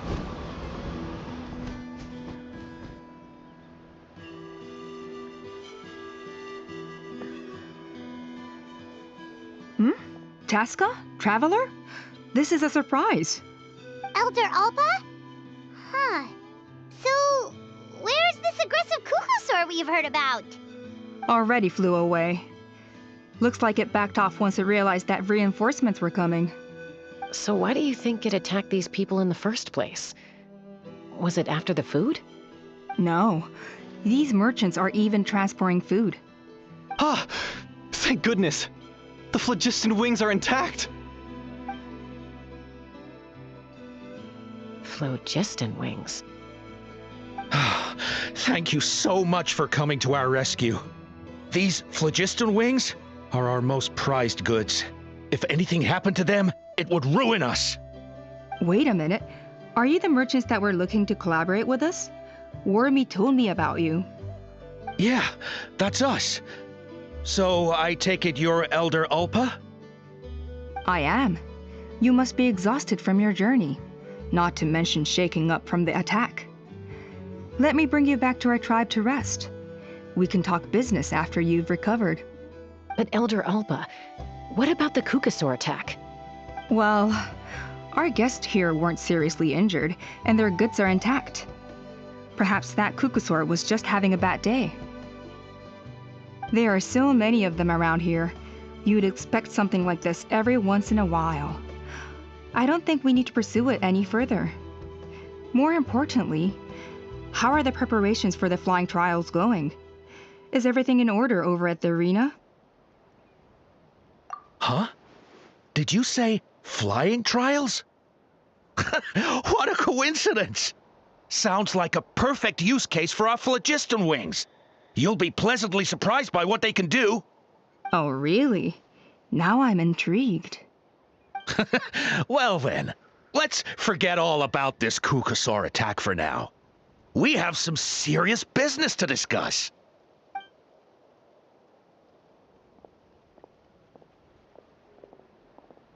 Huh?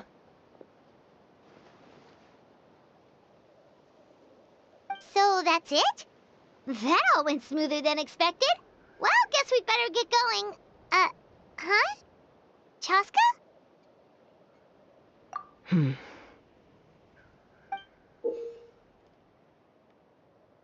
A blood-stained feather.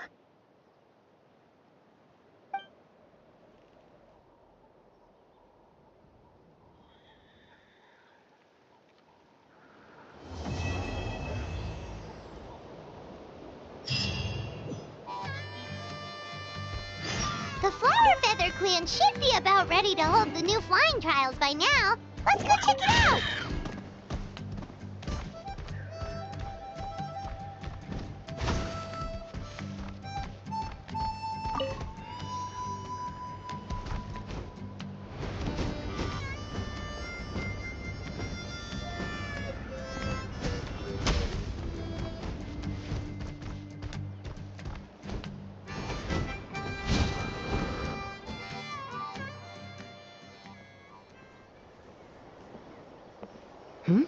Ah, Traveler and Paimon. You came. Yep, and it looks like we made it just in time! Although, can't say the same for the Cuckoosaurs. Bit of a low turnout, huh? Yeah, you'll see why soon enough.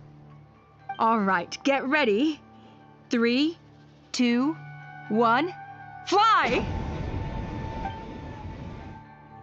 Whoa! We're really flying! I feel light as a feather. I'm flying without a Kukasaur. These phlogiston wings are awesome! What's going on? Paimon can barely believe her eyes. How did they fly all on their own? The merchants we ran into that day were selling a product called phlogiston wings. It's a flying machine worn on the back. To operate it, you just use a handheld trackball that controls the flow of gaseous phlogiston. That's incredible. Yeah. If our tribe, well, if Natlan mass adopted this technology, it would revolutionize our mobility and responsiveness in times of crisis. Just think of the countless tragedies that could be averted. I feel like I'm dreaming. Did I really just fly on my own without the help of a Kukasaur? You'd better believe it. Plus, you just passed the flying trial. Right, Elder Alpa? Elder Alpa? Should this really count as a pass if we did the trial using phlogiston wings? Why not? The scoring rubric is about flying performance. It doesn't specifically say you have to ride a Kukasaur, does it? Yeah, maybe, but I mean, even Chasca had to ride a Kukasaur in her trial, right? And the whole point of the trial is to test both your flying technique and your ability to work with a Saurian companion. Well, if we can fly by ourselves, maybe we don't need to test the ladder anymore. Chasca, Traveler, what are your thoughts on this new invention?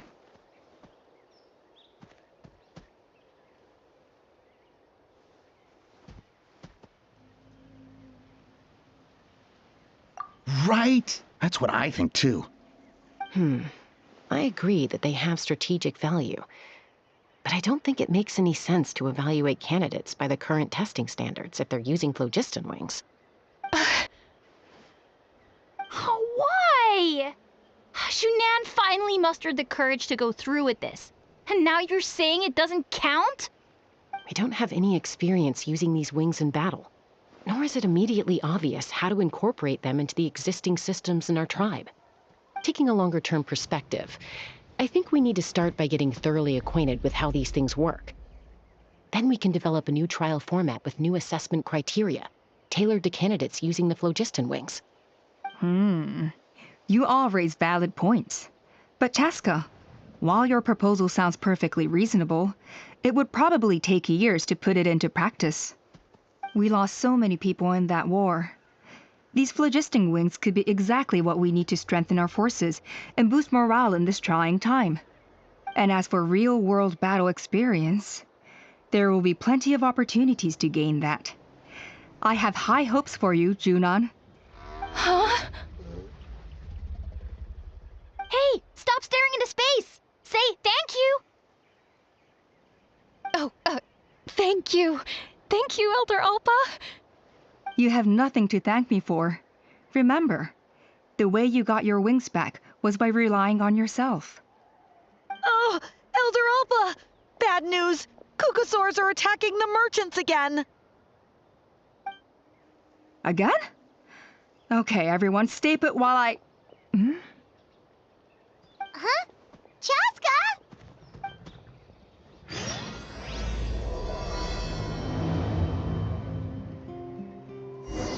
Why did Chasca rush off like that? And then Elder Alpa and the others too? Anyway, let's go see what this is all about.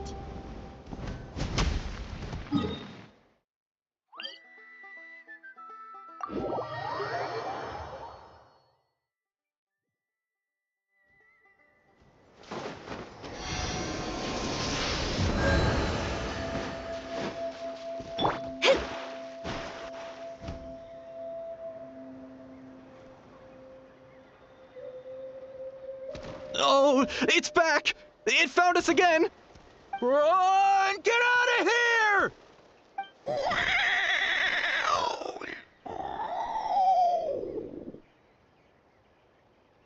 Curses! She's really riled up this time. Hey! Stop running! We'll never outrun a creature with wings! Get back here and let's fight!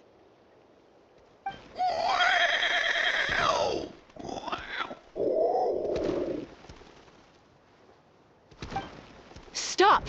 All of you! Chasca! Oh, wonderful!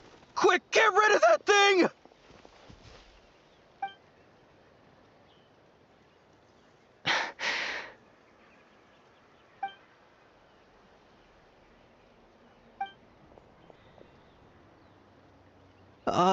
What's going on? Why isn't she doing anything? So it really is you, sister. Wait, sister? That Kukusaur is Chasca's sister?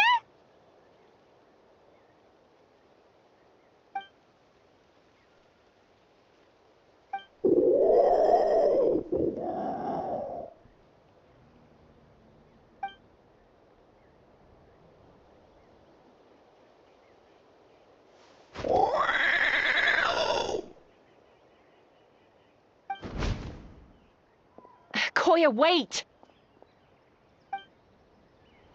Is Chasca gonna be okay? Should we go check on her?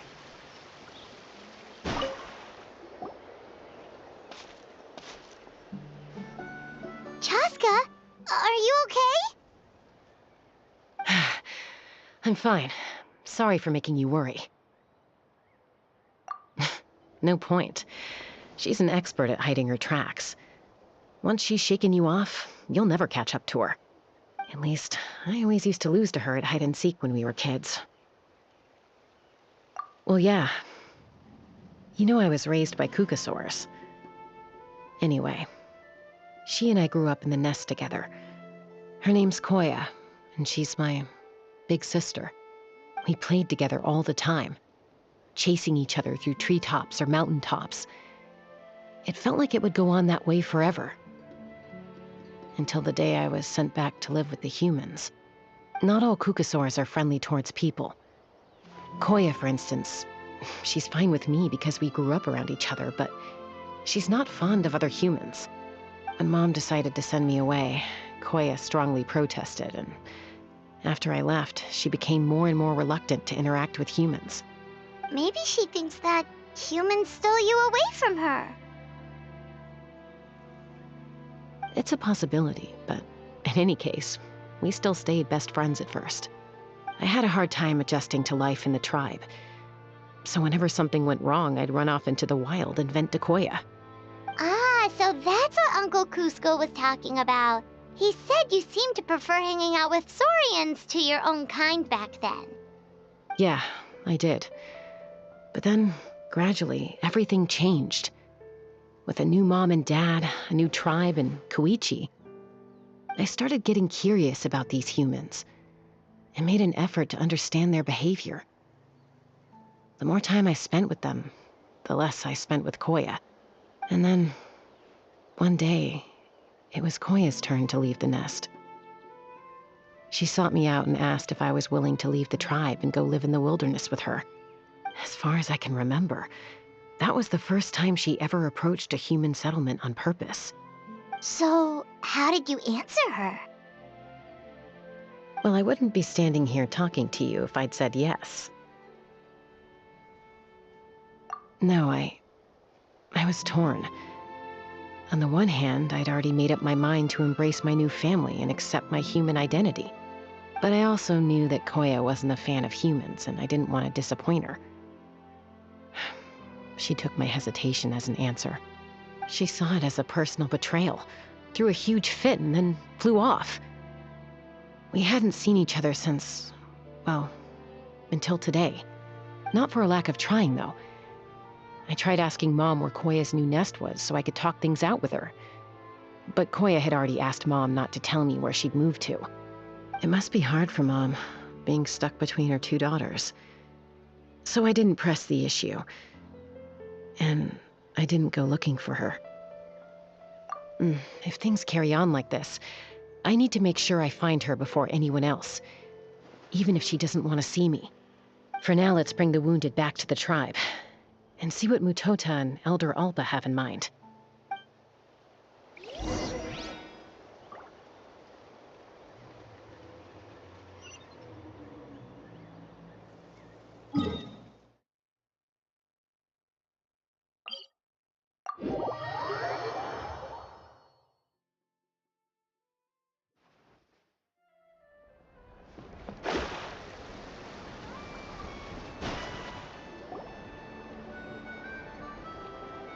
So, I hear there's been another Kukasaur attack. Ha! I knew it! They're wild animals, and they can't be trusted. Hey, show a little respect. The Kukasaurs are our partners. Maybe in the flying squad, but they don't give a hoot about the rest of us. Well, now that we have the phlogiston wings, do we even need the Kukasaurs anymore? Are you kidding? How are we supposed to protect our tribe without them? I didn't mean it like that. Huh? Protect our tribe? Or are you just scared that your precious flying squad will lose its prestigious position? You take that back! Things are changing so quickly. Chasca, there's a conflict emerging there. Aren't you going to nip it in the bud? The whole tribe's talking about this now. Breaking up a single fight won't solve anything. The real source of conflict here is the phlogiston wings, and what happened with Koya. On any other day, people would just brush this attack aside. After all, clashes between wild Kukasaurs and humans are no more common than those between people. But now that the phlogiston wings have entered the equation, it's sparked a debate over whether our tribe needs the Kukasaurs at all. I worry that we risk repeating the mistakes of the Cinder City. Back then, Lord Ochkan's hatred of the Saurians nearly destroyed the peace forged by the Pyro Archon. Chasca, to prevent things from deteriorating further, I'd like to task you with restoring peace to the tribe. I will. Traveler, you've already done so much for Natlan, and the Flower Feather clan has no right to ask more of you. But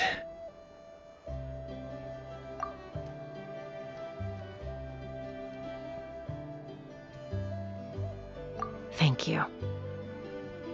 And don't forget about Paimon. Just leave this to us. This whole situation has unfolded so quickly that it's put us on a back foot. To tell the truth, it makes me a little suspicious. You think someone might have orchestrated all this? It's possible.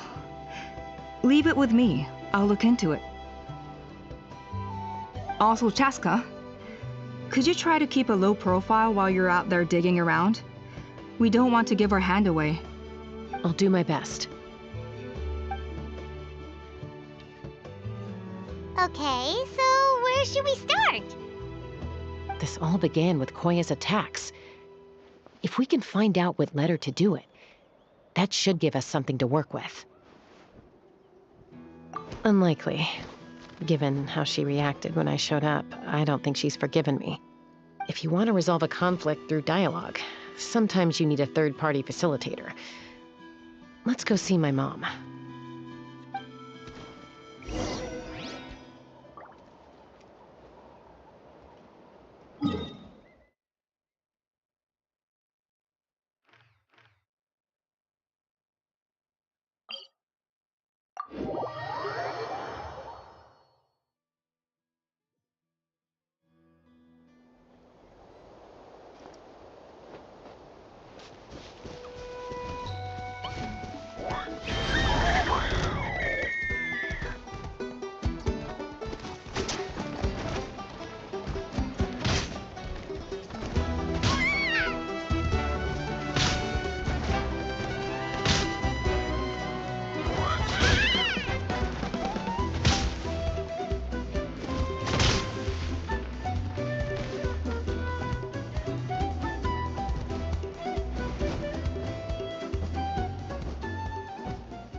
Wow, so this is where you used to live as a child? Mm-hmm. When I was little, we used to do this thing where I'd jump from the top of this tree, and Koya would fly over from the platform and catch me in midair. Or sometimes we'd both fly from the treetop together, and then after some aerial maneuvering, she'd throw me up onto that platform. After we got a bit older, we went to the nearby shores looking for even greater heights. Ah! Stop! You're gonna give Paimon a heart attack! Oh, really? I just thought it made a fun story. What? You too? All right, fine. Let's focus on the matter at hand.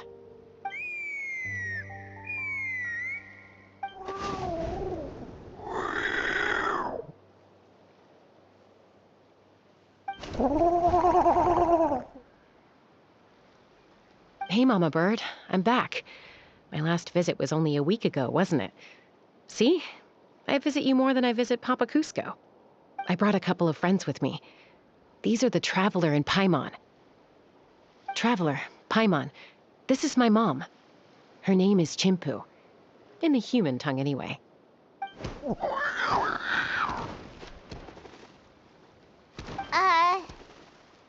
Hi!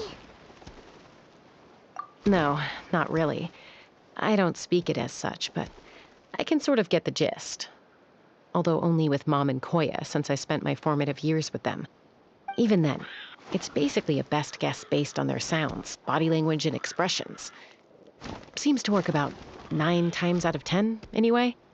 As for whether Mom understands me, I can't always tell. But somehow we still manage to communicate. Call it the family bond, I guess.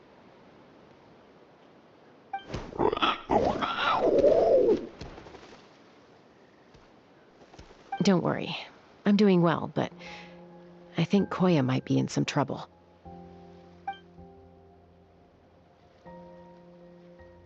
I know she's never been a fan of humans, but she's never deliberately attacked them before either. What's behind this sudden change? Does, Auntie Chimpu know anything? Doesn't look like it. Koya hasn't visited her in a long time. Then, could you please tell me where she's living nowadays? I really need to talk to her. If this animosity between her and the tribe continues, then the next time there's an incident, I don't know if I'll make it there in time.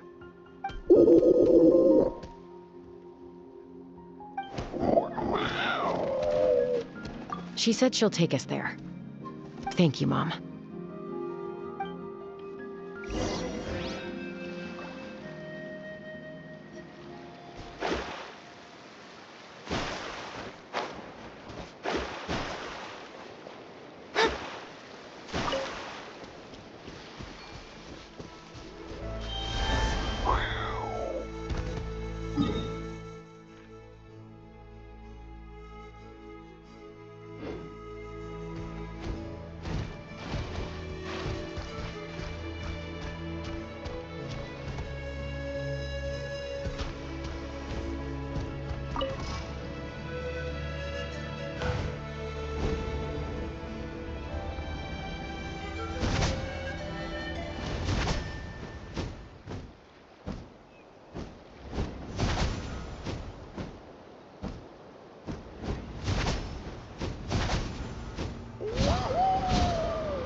This is a really remote location. Guess she was trying to get as far away from humans as possible. We stay here? Okay. Got it. Traveler, Paimon. Mom says we should stay out of sight for now. She'll talk to Koya first. Koya is very hostile toward humans right now. So if we show up unannounced, it might just make things worse.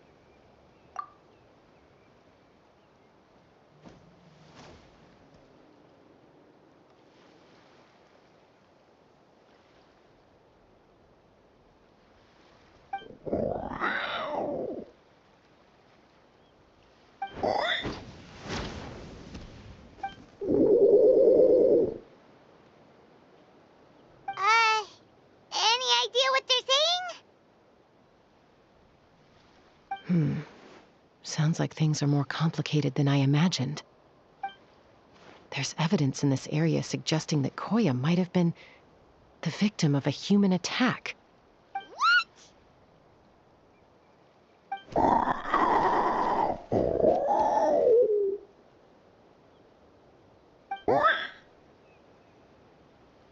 No! It's Chime, Koya's child. The attackers kidnapped her. They came over the sea, under the cover of night, and they took Chime. What the heck? Who would do such a thing? I searched day and night, and finally found them.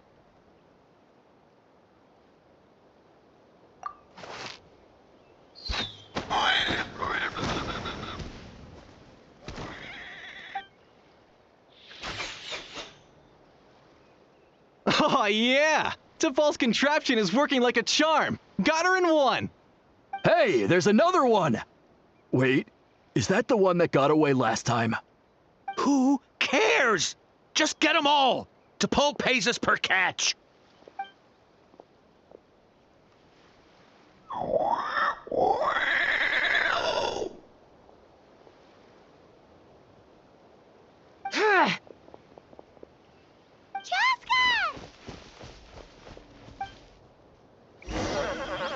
Chasca? How do you get here? Quick, stop her! Don't you even think about running away!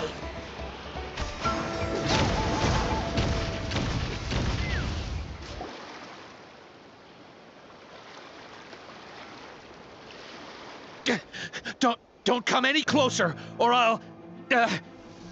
Go, Phlogiston Wings! Take me out of here! Uh-oh, looks like it malfunctioned. This is bad.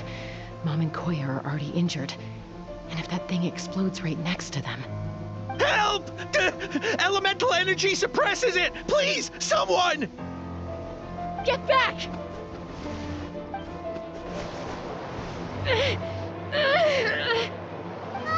It's still going, and it's getting worse. Guess we need a more permanent solution. All right then.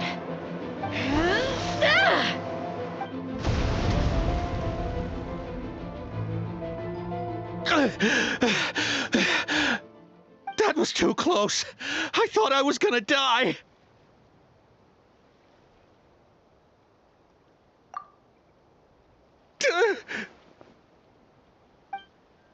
Answer us honestly. Were you the ones who attacked Koya before?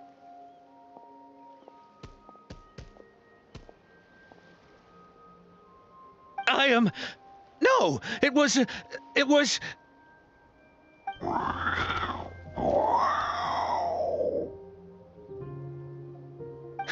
Well, she says it was you.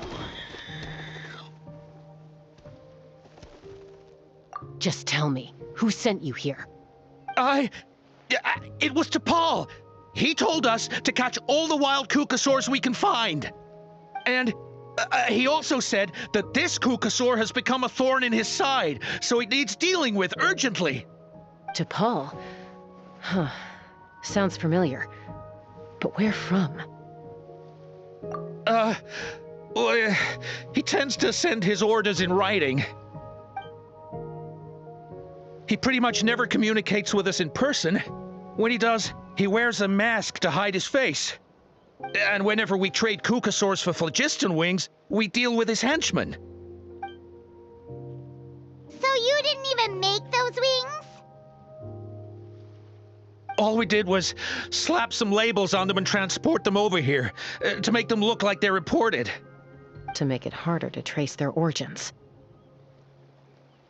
I don't know, honest! Well, that's mighty convenient, huh? What about if I held a gun to your head? Would that change your answer? No need. I'm sorry. I'll tell you everything I know. T'Pol doesn't tell us much, but he always stresses that he wants them alive. So that gives us some clues.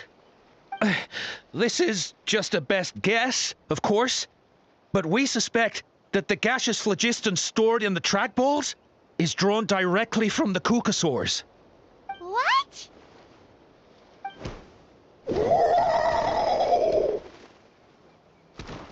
Easy now. You're still injured. Hey, keep talking. Yes, ma'am. So, the gaseous phlogiston has to be highly refined in order to power the phlogiston wings. The slightest imperfection can have disastrous consequences, as you just witnessed. But the Kukasaurs have a natural ability to process gaseous phlogiston. So, if you use them as an intermediary, then...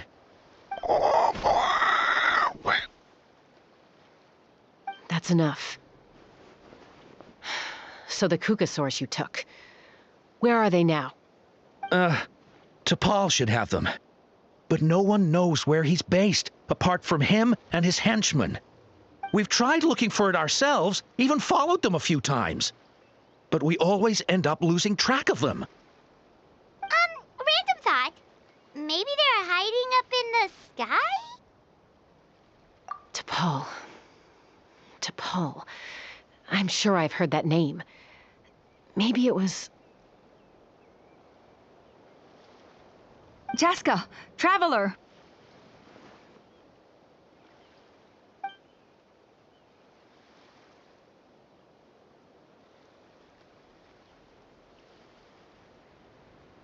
That voice! It's Alpha!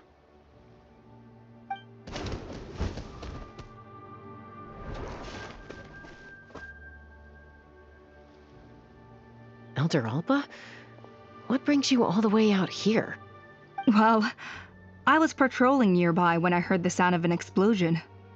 What's going on?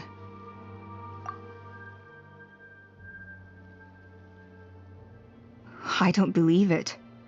Elder Alba, does the name T'Pol ring a bell to you? I feel like I've seen it written down before. Maybe in a list of candidates for the flying trials? Huh? So he's a member of your tribe then? No. If he was a member of the Flower Feather Clan, I'd definitely know him.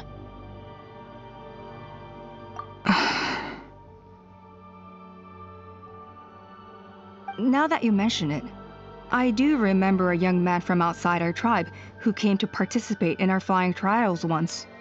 You were away on a mission at the time, which is probably why you don't remember him. He was a craftsman from the Children of Echoes, but he'd always dreamed of soaring the skies, so he wanted to join our flying squad. The Children of Echoes? That's rare. But despite his best efforts, he unfortunately failed to pass the trial and gain the Kukasaur's approval. In the end, he went wingless and returned dejected to the Children of Echoes. Wingless, huh? Maybe he invented the phlogiston wings to get revenge on the Kukasaurs. Perhaps. Or maybe it's simply his way of dealing with his regrets over his past flying endeavors. Either way, it doesn't excuse his abuse of the Kukasaurs. I'm gonna take these guys back and expose the truth to the tribe. It's time for this conflict to end. Easy, Chasca. Remember what I said about keeping a low profile?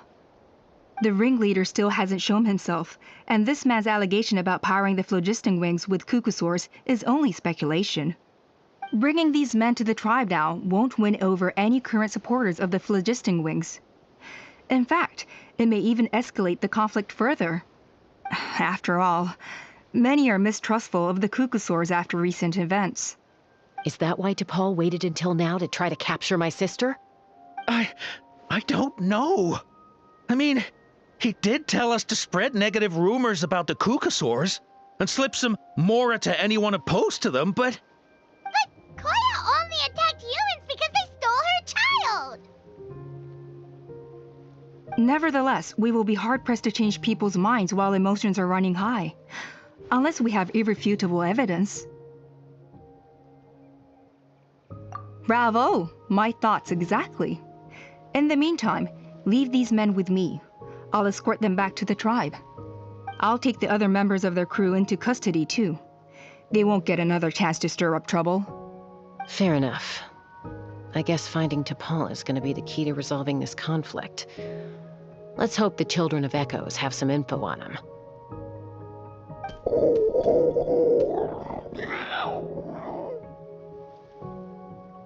Sorry, whatever it is, it'll have to wait till this is all blown over. I have to fix this situation before it spirals out of control.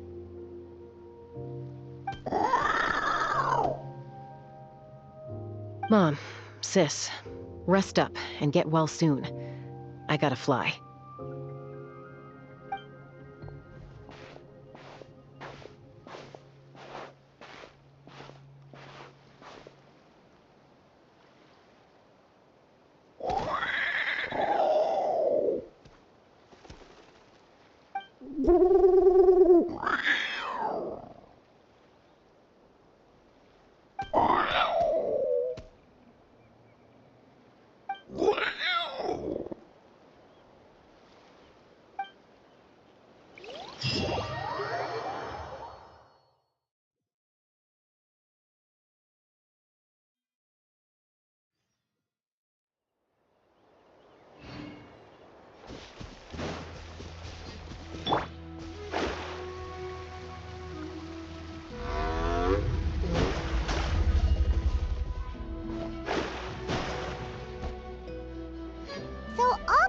That T'Pol's from the Children of Echoes. But how do we track him down? Just ask around until we find him? Let's start by talking to someone we know. It'll be faster that way. At this time and place, I'll bet the easiest person to find is... Wakey, wakey, Shilonen! Oh, it's you. Okay, give me a second. I'll come down.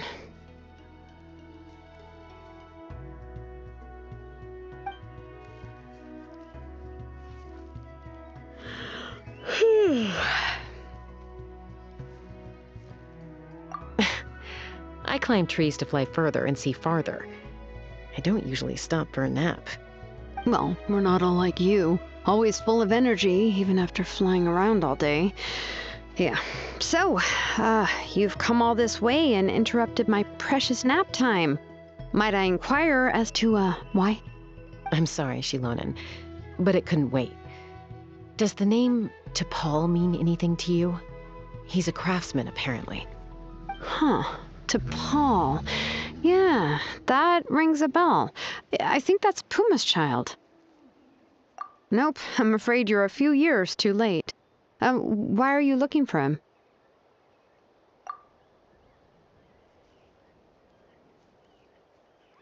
Huh, phlogiston wings. Wow, okay. The kid actually pulled it off. Well, looks like, no more rest for me today. Pulls it off? You mean he's tried making something like this before?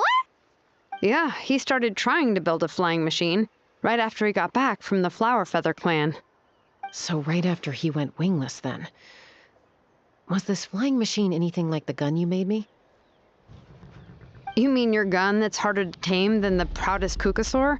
No, he wanted to build something that allows anyone to fly freely, even if they're not naturally gifted. But he never got very far back then, though. Blew up his workshop a few times and barely made it out alive. I never really kept up with him after that. His parents traveled a lot in their youth and only returned to the tribe after he was born. But they settled in a remote area and don't interact with other people much. Which means most people in the tribe don't know them very well. Your best bet is to chat to his direct family. I'll, go get Puma. Wait for me in front of the workshop. I won't be long.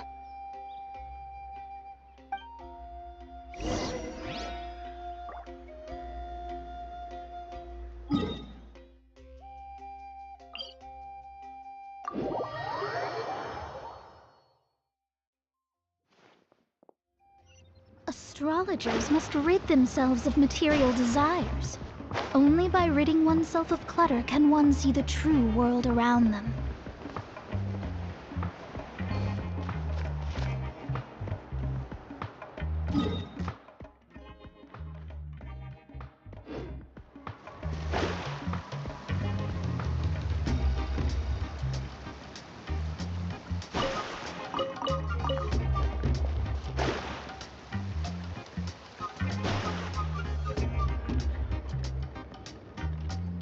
I'm back. Allow me to introduce T'Pol's mother, Puma. Hello, Oh, save the pleasantries. I don't want to spend any longer talking about that boy than I have to. huh? I disowned him long ago. He is no child of mine. All he cared about was his pipe dream of reaching the sky. Oh, we tried to talk sense into him, but he was obsessed. And then when he left us, he spouted some nonsense about building a workshop in the sky to avoid the constant criticism of us ground dwellers. He left his notebook behind. Whatever questions you have, you can look for them in there. I am done talking about him. He's no son of mine. He never called me Mom anyhow.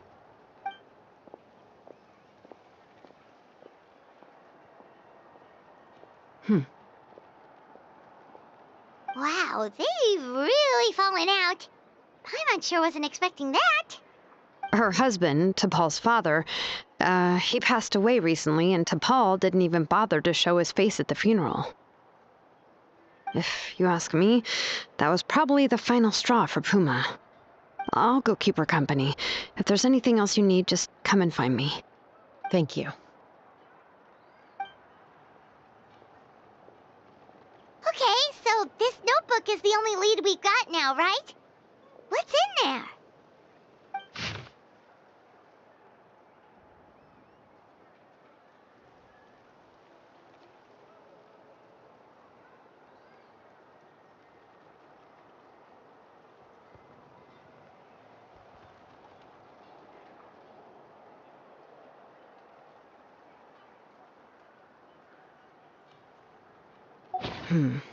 Some early designs for the phlogiston wings, and some theorizing about an airborne workshop.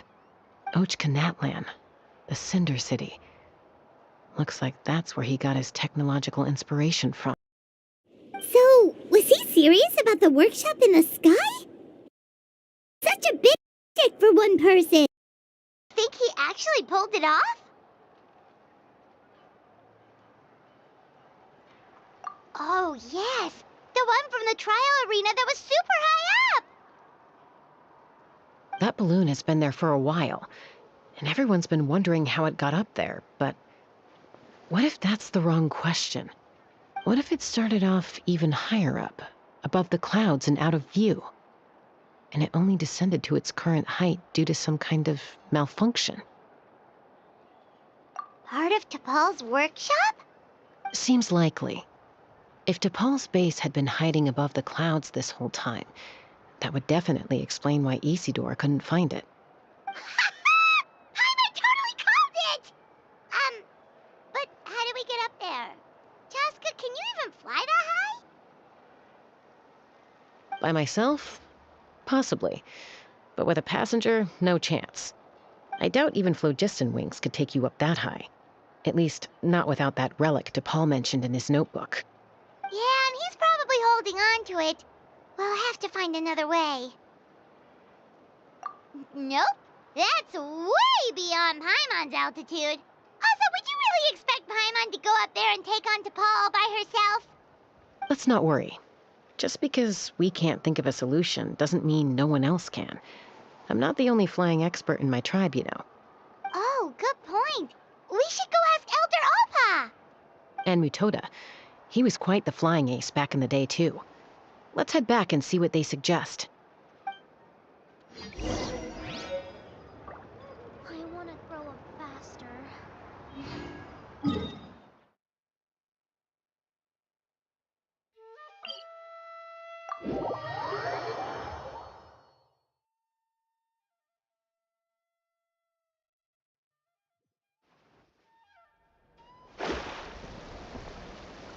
you gone mad? The Kukasaurs are Although I get where you're coming from, isn't badmouthing the Kukasaurs going a step too Chasca, you're finally back. Things are getting really tense in the tribe. Have you made any headway with your investigation? Some people even think we arrested the merchants just to support the flying squad and crack down on the phlogiston wings.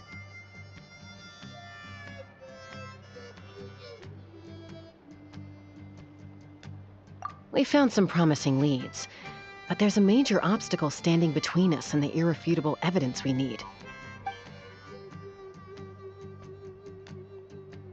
A relic from the Cinder City? So Ochkon's still managing to sow discord, even after all these years. An airborne workshop and a hot air balloon above the trial arena.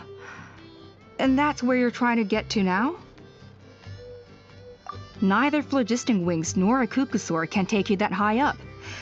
Do you really think that's where T'Pol is hiding? You know what? There might just be a way.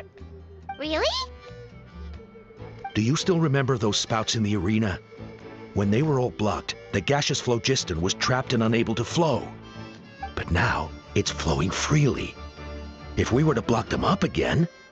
You mean all of them except the one at the very top of the arena?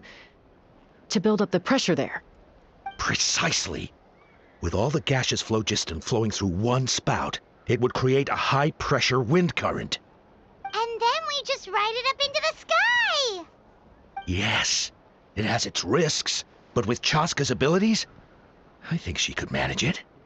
It's an extremely risky approach, but I agree that it's feasible. If you want to give it a try, check with Inkanak at the trial grounds. She can explain how to block the spouts. Chasca, if anyone has a hope of seizing this evidence from the high heavens, it is you. We want phlogiston wings.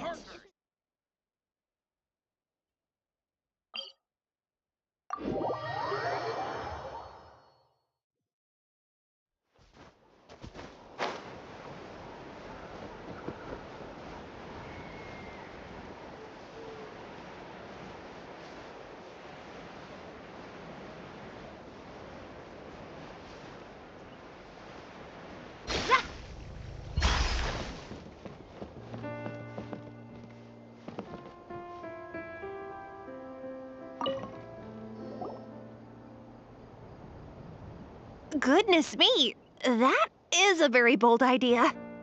Maybe so, but we have to act fast. What's the quickest way for us to block off the spouts? From a technical perspective, I'd have to advise taking some measurements and carefully planning this out first. But I'm guessing that's not what you want to hear. Then we'll have to take the rough and ready approach. See the solid phlogiston over there? Our prior inspections revealed that some kind of stable structure has formed inside, making it highly damage resistant.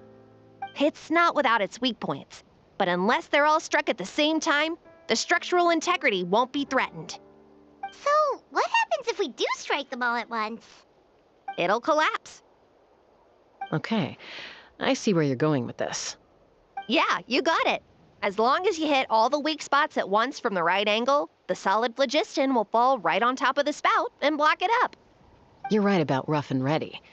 Sounds like my kind of plan.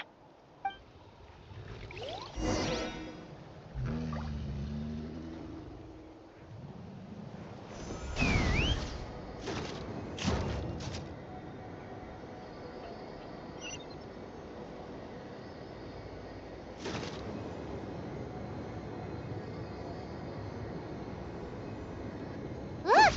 There's a chunk of solid phlogiston right over that spout!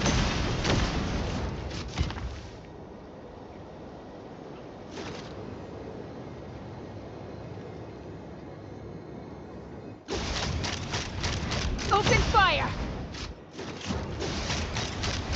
Locked on!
Koya can give you a lift. She's actually been following us this whole time.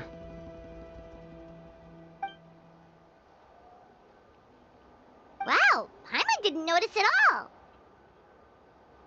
Well, probably because she didn't want to get too close to humans. Or maybe just me. But right now, we need her power.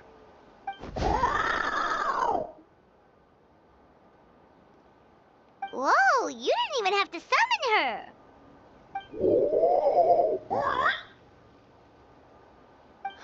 Yes, up there. That's probably where Chime is. All right, let's go have a little talk with this T'Pol.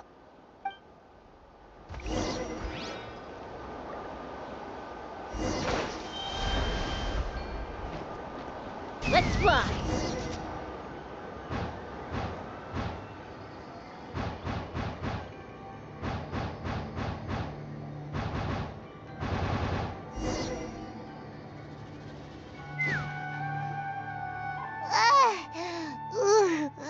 Haven't ever flown that fast before. She feels so ready to throw up. Aha. Just as I thought. It might look like a regular hot air balloon from the outside, but up close, it's clearly been heavily remodeled. And sure enough, it only descended below the cloud line because the custom-built machinery malfunctioned. I should be able to figure it out with T'Pol's notebook. Thankfully, I know a little DIY from fixing up my guns when they're having issues.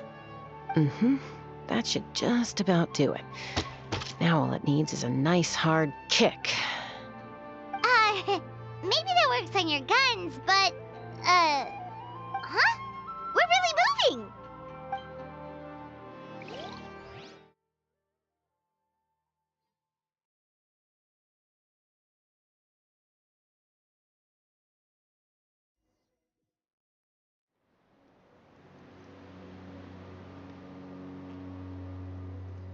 Here it is!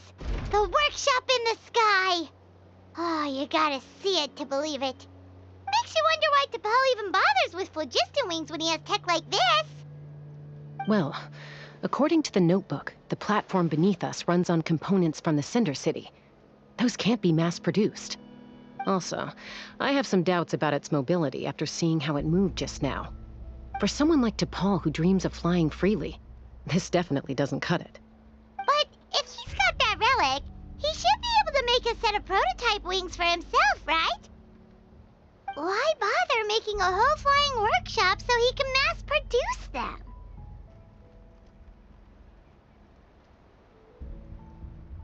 But this doesn't add up. If he's already achieved the power of flight, then he must have bigger dreams we don't know about. But what? With any luck, we'll find the answers in his workshop.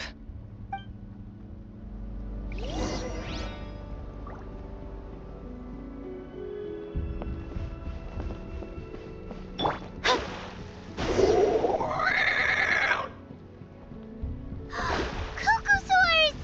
Seems like the merchants were right. T'Pol's using them for his own ends. I'll bet that mechanism on top of the cage opens the door. Let me give it a try.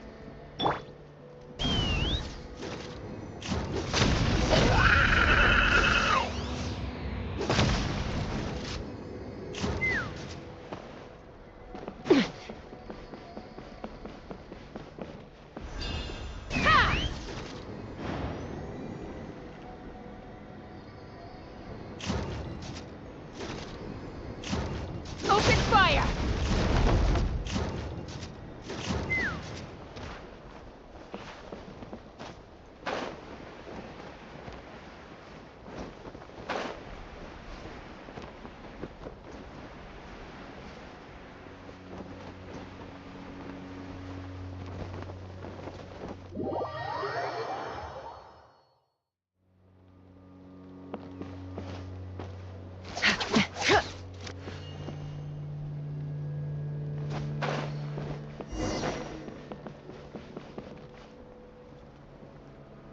Why won't it fly away like the others? Is it... She's still breathing, but barely. By the looks of it, T'Pol was using these cages to extract phlogiston from the Kukasaurs. Once a Kukasaur is drained of phlogiston, it becomes too weak to move. We'll have to come back for these ones after dealing with T'Pol.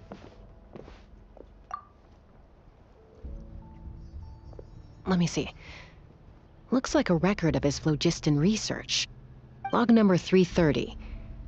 With the support of... I was finally able to launch the airborne workshop. Even though it relies on the relic for 80% of its power supply, I've at least taken the first step. Log number 348. Research on the relic is progressing well. I should be able to replicate the technology and scale up production very soon. Has proposed a name for this groundbreaking invention: the phlogiston wings. I think I'm getting close. Soon I will achieve my dreams. Log number 377. Encountered some issues with the new smaller model phlogiston wings. The gaseous phlogiston showed some volatility during the refinement process.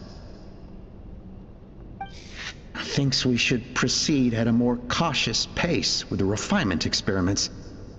But after so many past failures, I have to prove that I will succeed this time. Log number 114. Ran an experiment using Kukasaurs to refine gaseous phlogiston. It was a success. Log number 117. I have started recruiting merchants and hunters to capture wild Kukasaurs. Log number 121. Major breakthrough in the efficiency of phlogiston yield. Huh? So many parts have been crossed out! Yeah, probably the contact he alluded to in his other notebook. Guess he has a benefactor. Did anyone else notice how the numbering system in this notebook suddenly changed halfway through? We haven't got time for textual analysis, I'm afraid. Grab the notebook and let's press on.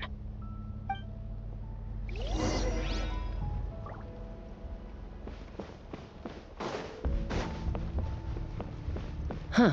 Never seen one of these before. Looks like this was built with the Cinder City components, too. You're not thinking of giving it a nice hard kick, are you?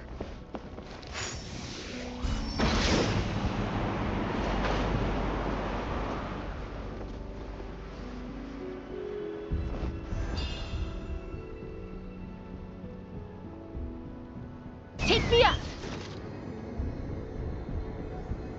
Whoa! What's that mechanism doing? It's asking for a nice hard kick where it hurts. Aim for the weak spot.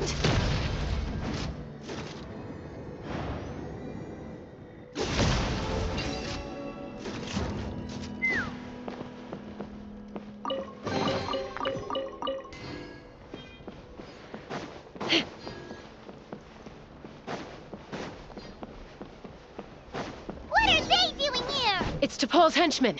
He must have brought them here using the relic and his prototype wings. Watch out!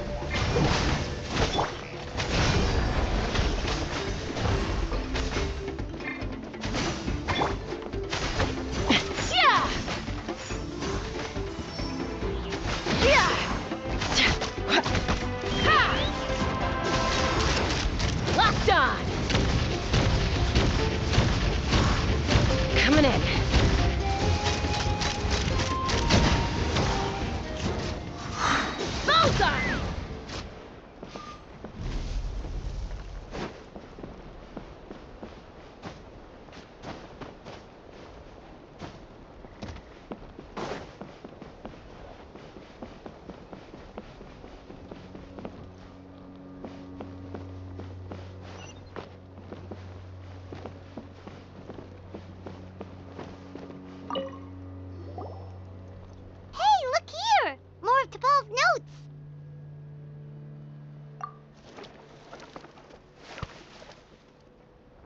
Log number 403. Introduce me to some new comrades who fully support my ideas. I told them that some Saurians are blessed with wings, and some people with natural gifts, while the less fortunate among us can only look on longingly as they seize the skies. But I also told them that progress can erase individual differences. Think of the tools humanity has made to fight back against wild beasts. The law we have put in place to even the playing field between the strong and the weak. I promised them that our research will be the new frontier of human progress. With our phlogiston wings, the power of flight will no longer be for a select few to enjoy. Imagine a world where the skies are for all to share. I only hope that when we finally achieve this goal, we'll be proud of me. Imagine a world where the skies are for all to share. Yes, what a wonderful world that would be. If only it were possible. We could respond faster, and so many tragedies could be prevented.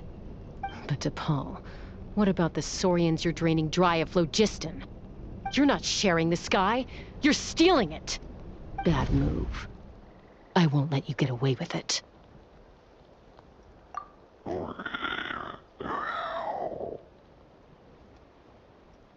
I'm fine. Let's keep moving. I don't think we'll find anything else here.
I can't believe he captured so many Kukasaurs.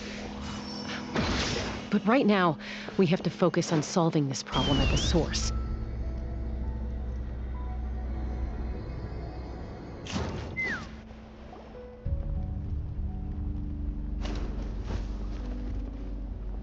Looks like we've reached the center of the workshop.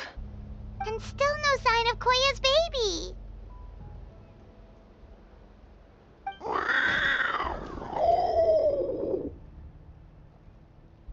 Let's search this area for now. If we still can't find Chime, we'll double back.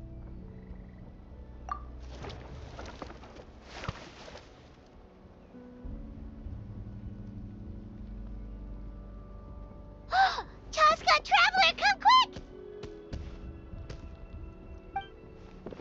What is it? Did you find Chime? Not yet, but look! It's another one of T'Pol's notebooks! All right.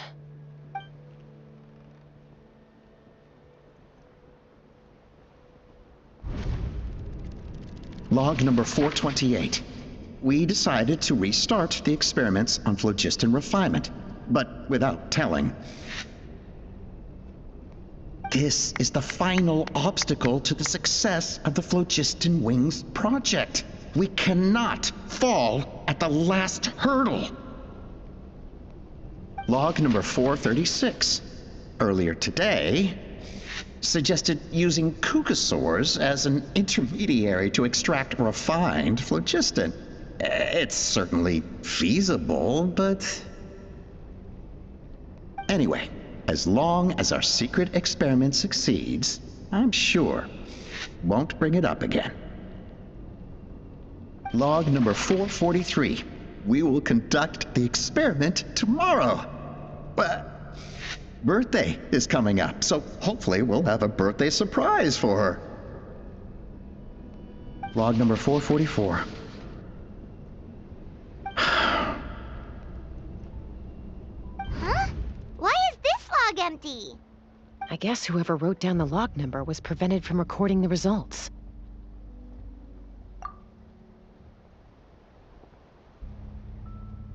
Log number 0. We lost many comrades in the accident. Among them are friends, lovers, and children. But we cannot stop now.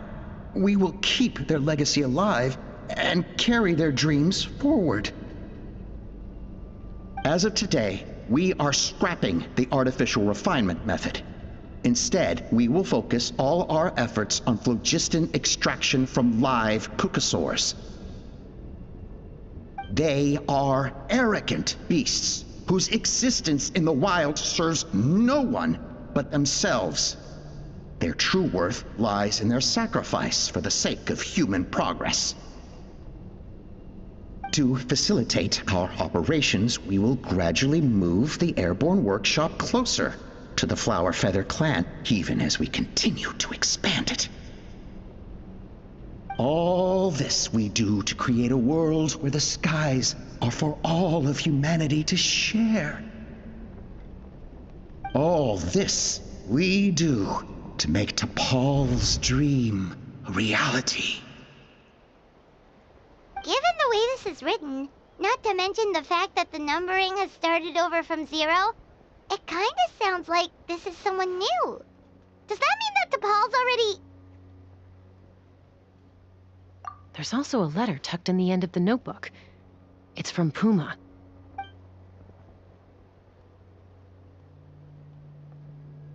T'Pol, I don't know where you are right now, so I don't know how to reach you. My best bet is to send this letter to the Flower Feather clan.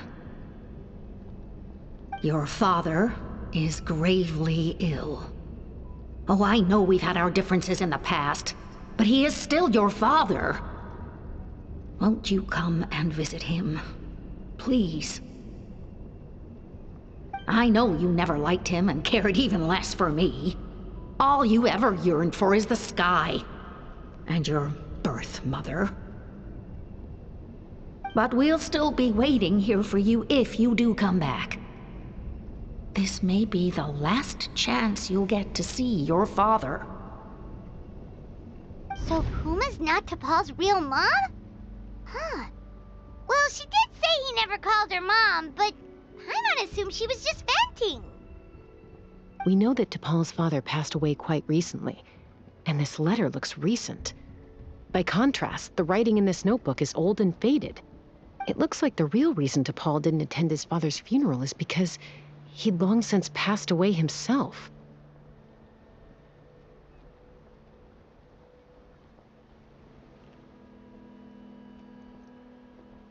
If we ask ourselves why this letter was sent to the Flower Feather clan, why T'Pol always yearned for the sky, and how he got his hands on a relic from the Cinder City, it all points to one answer. That's right. T'Pol was my child. He was born during my days as a wingless wanderer. His birth gave me new hope. I wanted to become the kind of mother who spent her days as a valiant rider, soaring the skies. Not an aimless, wingless nobody. But his father wanted to settle down, to give his child a safe, sheltered life in his tribe. We fought about it constantly, until the love we once had for each other was gone. He started a new family, with another traveler who was also looking to return home. And I went back to the Flower Feather clan, alone. Alba? I had no idea that despite being raised among the children of echoes, my child still harbored dreams of the skies. Can you imagine, Chasca? The joy and surprise I felt when he showed up at my door, asking to join the flying trials. Or how proud I was when he said he wanted to prove his own worth, rather than relying on my position as elder.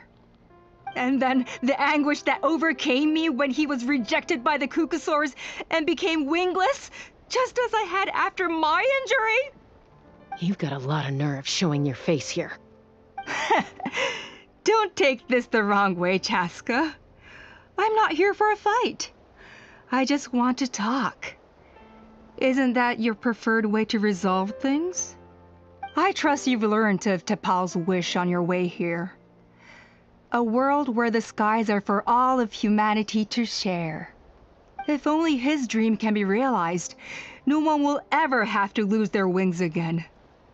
Our aerial prowess will be greater than ever before. War will never again come at such a great cost. The loss of Koichi is a tragedy that need never be repeated. So tell me, Chasca, do you really wish to see the phlogiston wings forever grounded and gathering dust? Nothing you've said excuses all the conflict you've caused. You mean the argument back at the tribe? It was a necessary measure. Sometimes this is the only way to accelerate the pace of progress.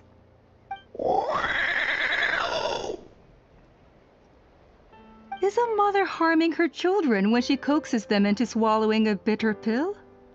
Of course not. It is a brief moment of suffering for the greater good, and the child would come to understand this in due course. The phlogiston wings are that bitter pill. We will never progress as a tribe if we cling to the scraps the Cucusaurs offer us. Once the people have embraced the phlogiston wings, they will never look back. Even if they learn how the refined phlogiston is sourced. They will convince themselves that the sacrifice of a few Cucusaurs is a small price to pay for our dominion over the skies. But this I had not anticipated. I barely had the chance to introduce the phlogiston wings to the tribe before you found this place. Your plan was hardly foolproof. Yet, it can still be salvaged. Chasca, traveler, you are the hope of humanity. I'm sure you have your doubts about my methods, but know that my love for humanity and for Natlan is genuine. You know me, Chasca. And you know that I've always treated everyone in the Flower Feather clan as my own children, as fellow humans. Surely you can understand my perspective. Hey, quit the quips! This is serious! Alpa, Natlan doesn't belong to humans alone. And truthfully, neither do I.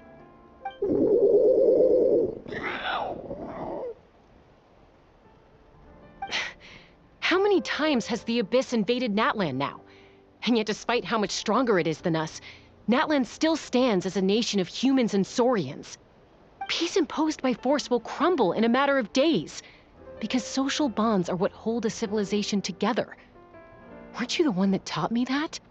And yet you would break the bond we share with our Saurian companions to take more power for ourselves? That's as stupid as hacking your own arm off to use it as a club. They are wild beasts, driven purely by instinct. How could they possibly understand human social bonds? Ugh, how did someone like her ever become a writer?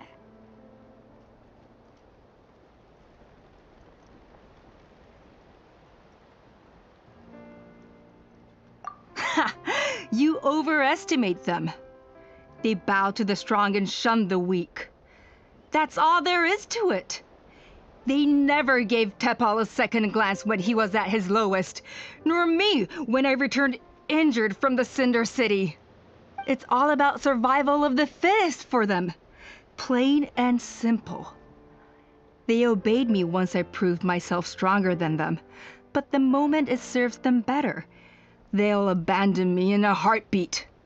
You're wrong, Alpa. They only reject the wingless because they don't want to fly anyone to their death. Chasca, I will promise you this. Only the unruliest wild cucosaurs will be used for phlogiston extraction. The ones who have nothing else to offer to humanity. Well,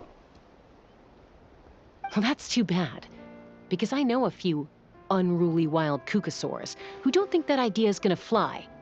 Namely my mom, my sister, and me. And the others? To us, they're friends, family, even children. So if you want to put any of them in one of your cages, you're gonna have to go through us. Is that right?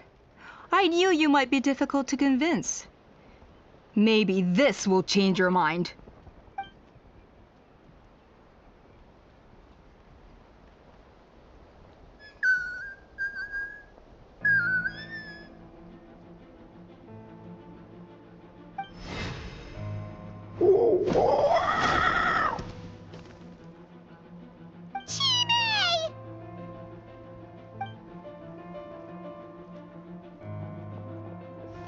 Alpa! Careful! Don't make any rash decisions. Unless you want to see her suffer. Oh no, that's one of the extraction cages! I told my subordinates to take control of the tribe while I was away. Luckily for them, our strongest warrior and our most powerful ally aren't there to stop it. Take control? What are you planning to do with Mutota and its supporters? Merely accelerate their inevitable downfall. They cannot stand in the way of progress forever. It is not the move I wish to make, but I'm afraid you and your friends force my hand. And since you insist on imposing me too, I have no choice but to keep you here until the dust has settled. So that's what you meant by I just want to talk. You never intended to negotiate. You just wanted to stall us. No, Chasca. I genuinely hoped I could win you over. You are the strongest warriors we have. Put down your weapons, and I promise you that no harm will come to this young Saurian. I just need you to stay here for the next couple of weeks or so, while my people consolidate their power. Then, I will give her back to you, and you'll be free to leave. As long as the majority supports our vision, even the Pyro Archon cannot meddle in our internal affairs. Your vision is deranged, and the Flower Feather Clan will never support it. You sure about that? Then wait here and see. Time will tell. What do we do? Even if the whole tribe fights back, Tota's in grave danger! Stop delaying the inevitable! Drop your weapons and get into the cages, now! She's still holding Chime hostage. Is there really no other way?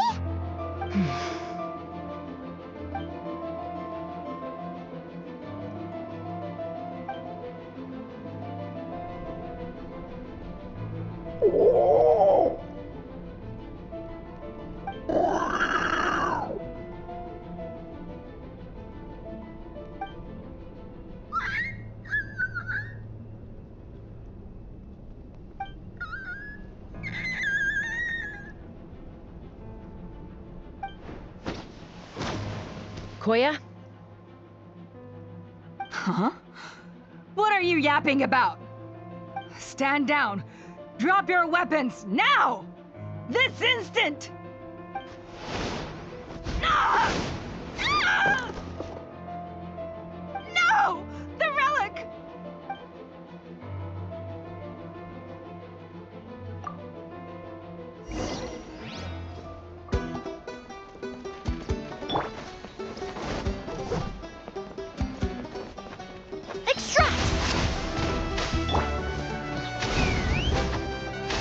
Hold on to your hats.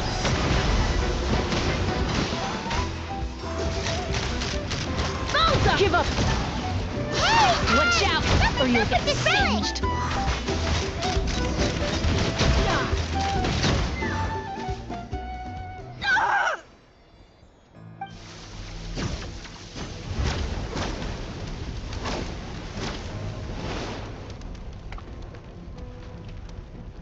No! What is she doing? She'll bring us all down with her! But why? We stabilized the relic! Maybe it got damaged in the fight. If we don't think of something fast, this whole workshop is gonna fall apart. No. They're directly beneath us. My beloved tribe!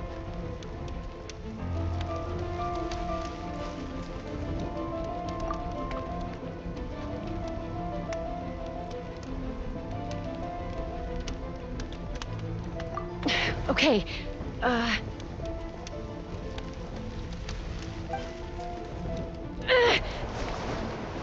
it's too powerful. This ain't a toy like last time. I don't think I can just throw it aside.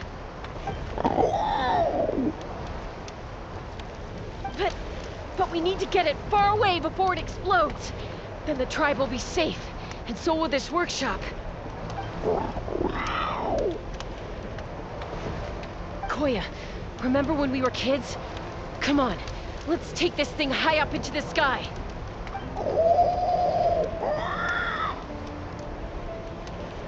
Don't worry, I know I can get rid of it before it explodes. We're talking some surface wounds at most. All I need is for you to catch me at the end, just like old times. I can't hold it back anymore. We have to go! Don't be insane! Alpha! What are you... You're a fool, Chasca! Why would you choose such a risky solution? We cannot entrust the safety of our tribe to this wild Saurian! I'm the fool! You really think you can stand a better chance than me? Sure, it may be asking too much for an ex-wingless to escape the blast radius in time. But I can fly it a safe distance away, even if it's the last thing I do.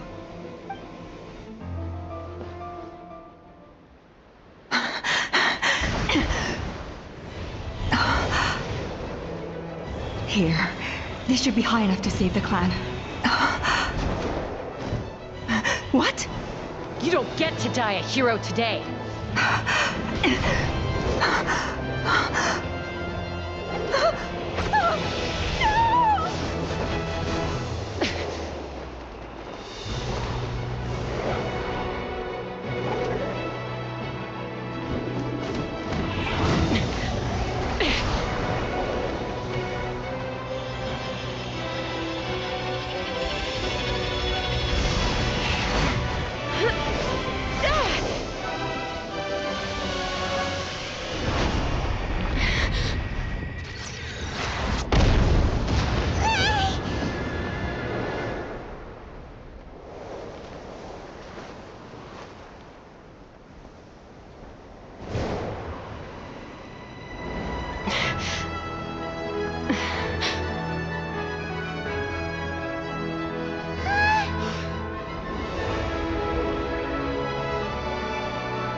Koya, are you hurt? Let me take a look at you. What do you mean, I'm fine? Didn't I tell you to catch me on your back? Why did you try to shield me from the blast?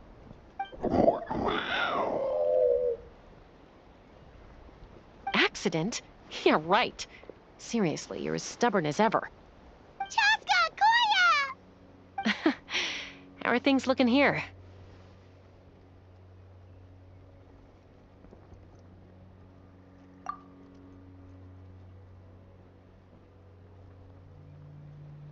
I think that's putting it mildly. I owe you one. Again.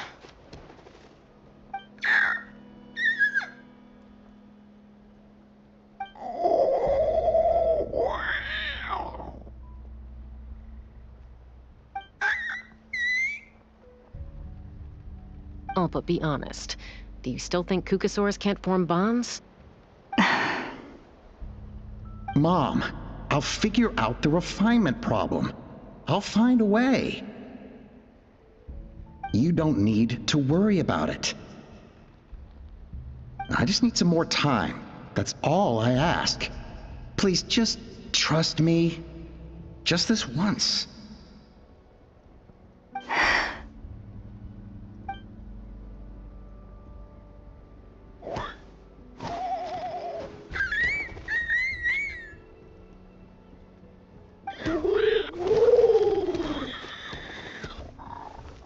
The Flower Feather Clan yield to the strong. And it's up to the winners to define what strength means. So it looks like it's my turn to yield.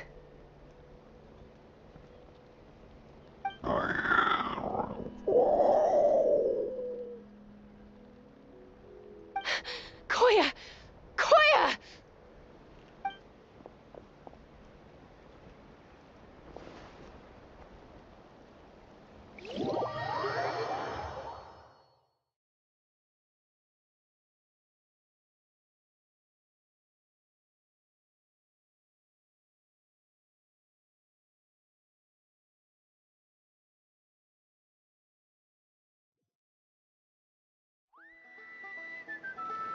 So, you're absolutely sure it's not because of the explosion? Yes, for the 10,000th time, I'm sure. The blast barely touched her. The reason she fainted was old injuries playing up, compounded by overexertion in recent days.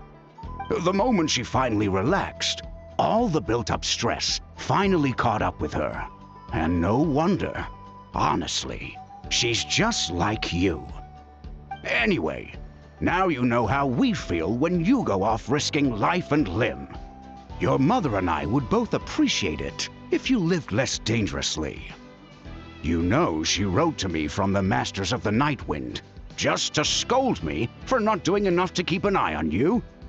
If she wasn't so busy with work, you can bet she'd come back here and chew us both out in person. I'll find an opportunity to apologize to her. I promise. You'd better. No more avoiding us, okay? And don't get me started on all the checkups you've missed. Got it.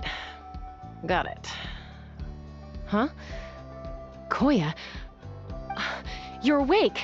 I'll go let everyone know. Hey, but we're not done talking. What are we gonna do with her, Even after everything that's happened, she still hasn't figured out how to start the conversation with you. She keeps saying, I don't think Koya has forgiven me yet. But if you ask me, she's the one who's scared to open up and have an honest conversation. For all her confidence, she's a very sensitive soul underneath. You'd think as a peacemaker, she of all people would know how to reconcile with her family after a falling out. She must have been a handful growing up. Thank you for being there for her. And of course, thank you for keeping her safe when you were up there in the sky. Koya, Uncle Cusco, we're here!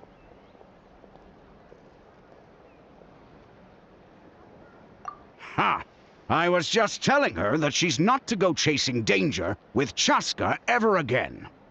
Cusco, I understand how you must feel. But it's all thanks to Koya and Chasca's efforts that the airborne workshop didn't come crashing down on our heads. Oh, Paimon almost forgot to ask. They didn't hurt you while we were gone, did they? Thankfully, when her co-conspirators tried to arrest me, I was out coaching Koyer and Junan. The two of them were a huge help.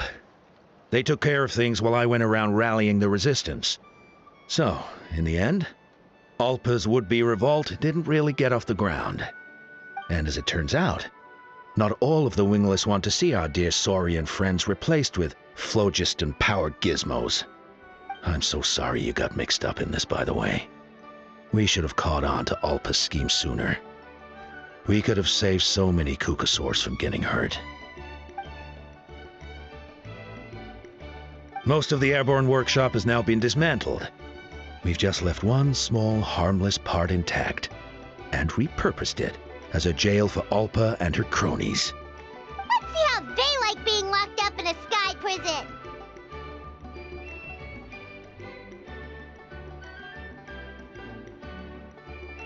So, it looks like there's just one less conflict left to resolve. Peacemaker, you're up. I said I had to wait until things had blown over, didn't I? And now they have. But I still have no idea what to say. Koya, I just want to say, I'm sorry for how things went down back then.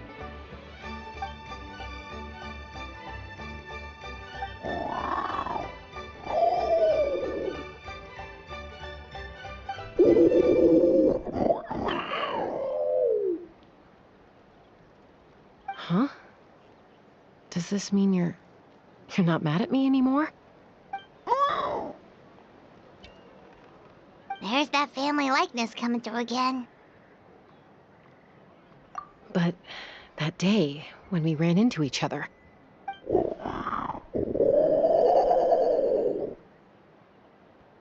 Huh? So then, when did you finally make your peace with it?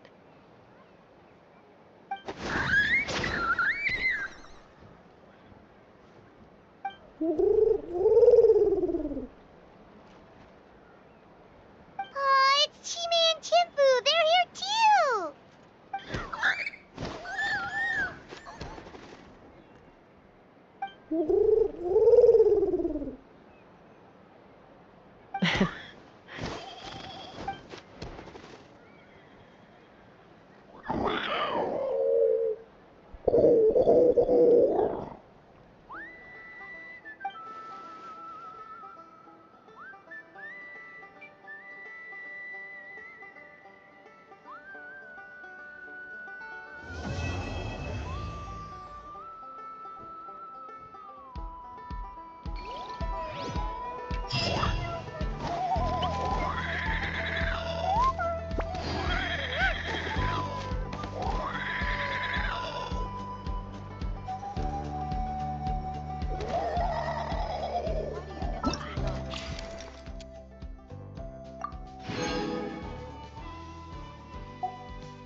Many ladies in the court of Fontaine like to spray their perfume onto a delicate lace fan, allowing them to generate a pleasant fragrance with each flip of the wrist.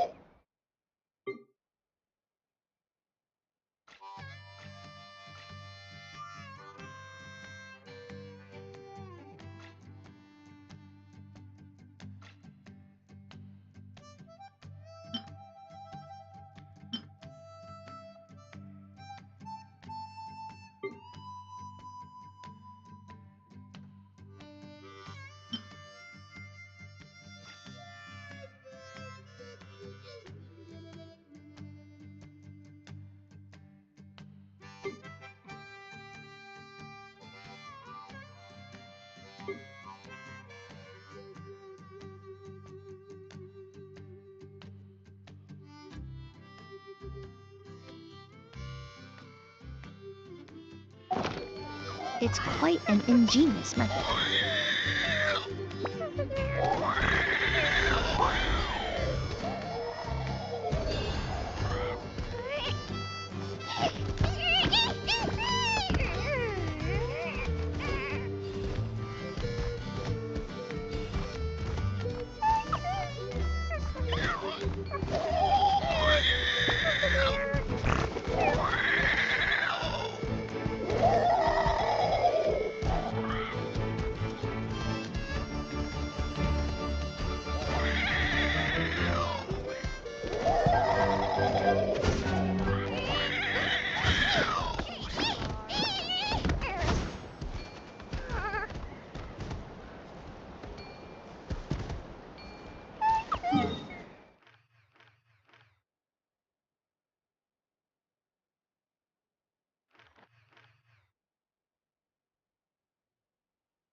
Failure is just a step on the path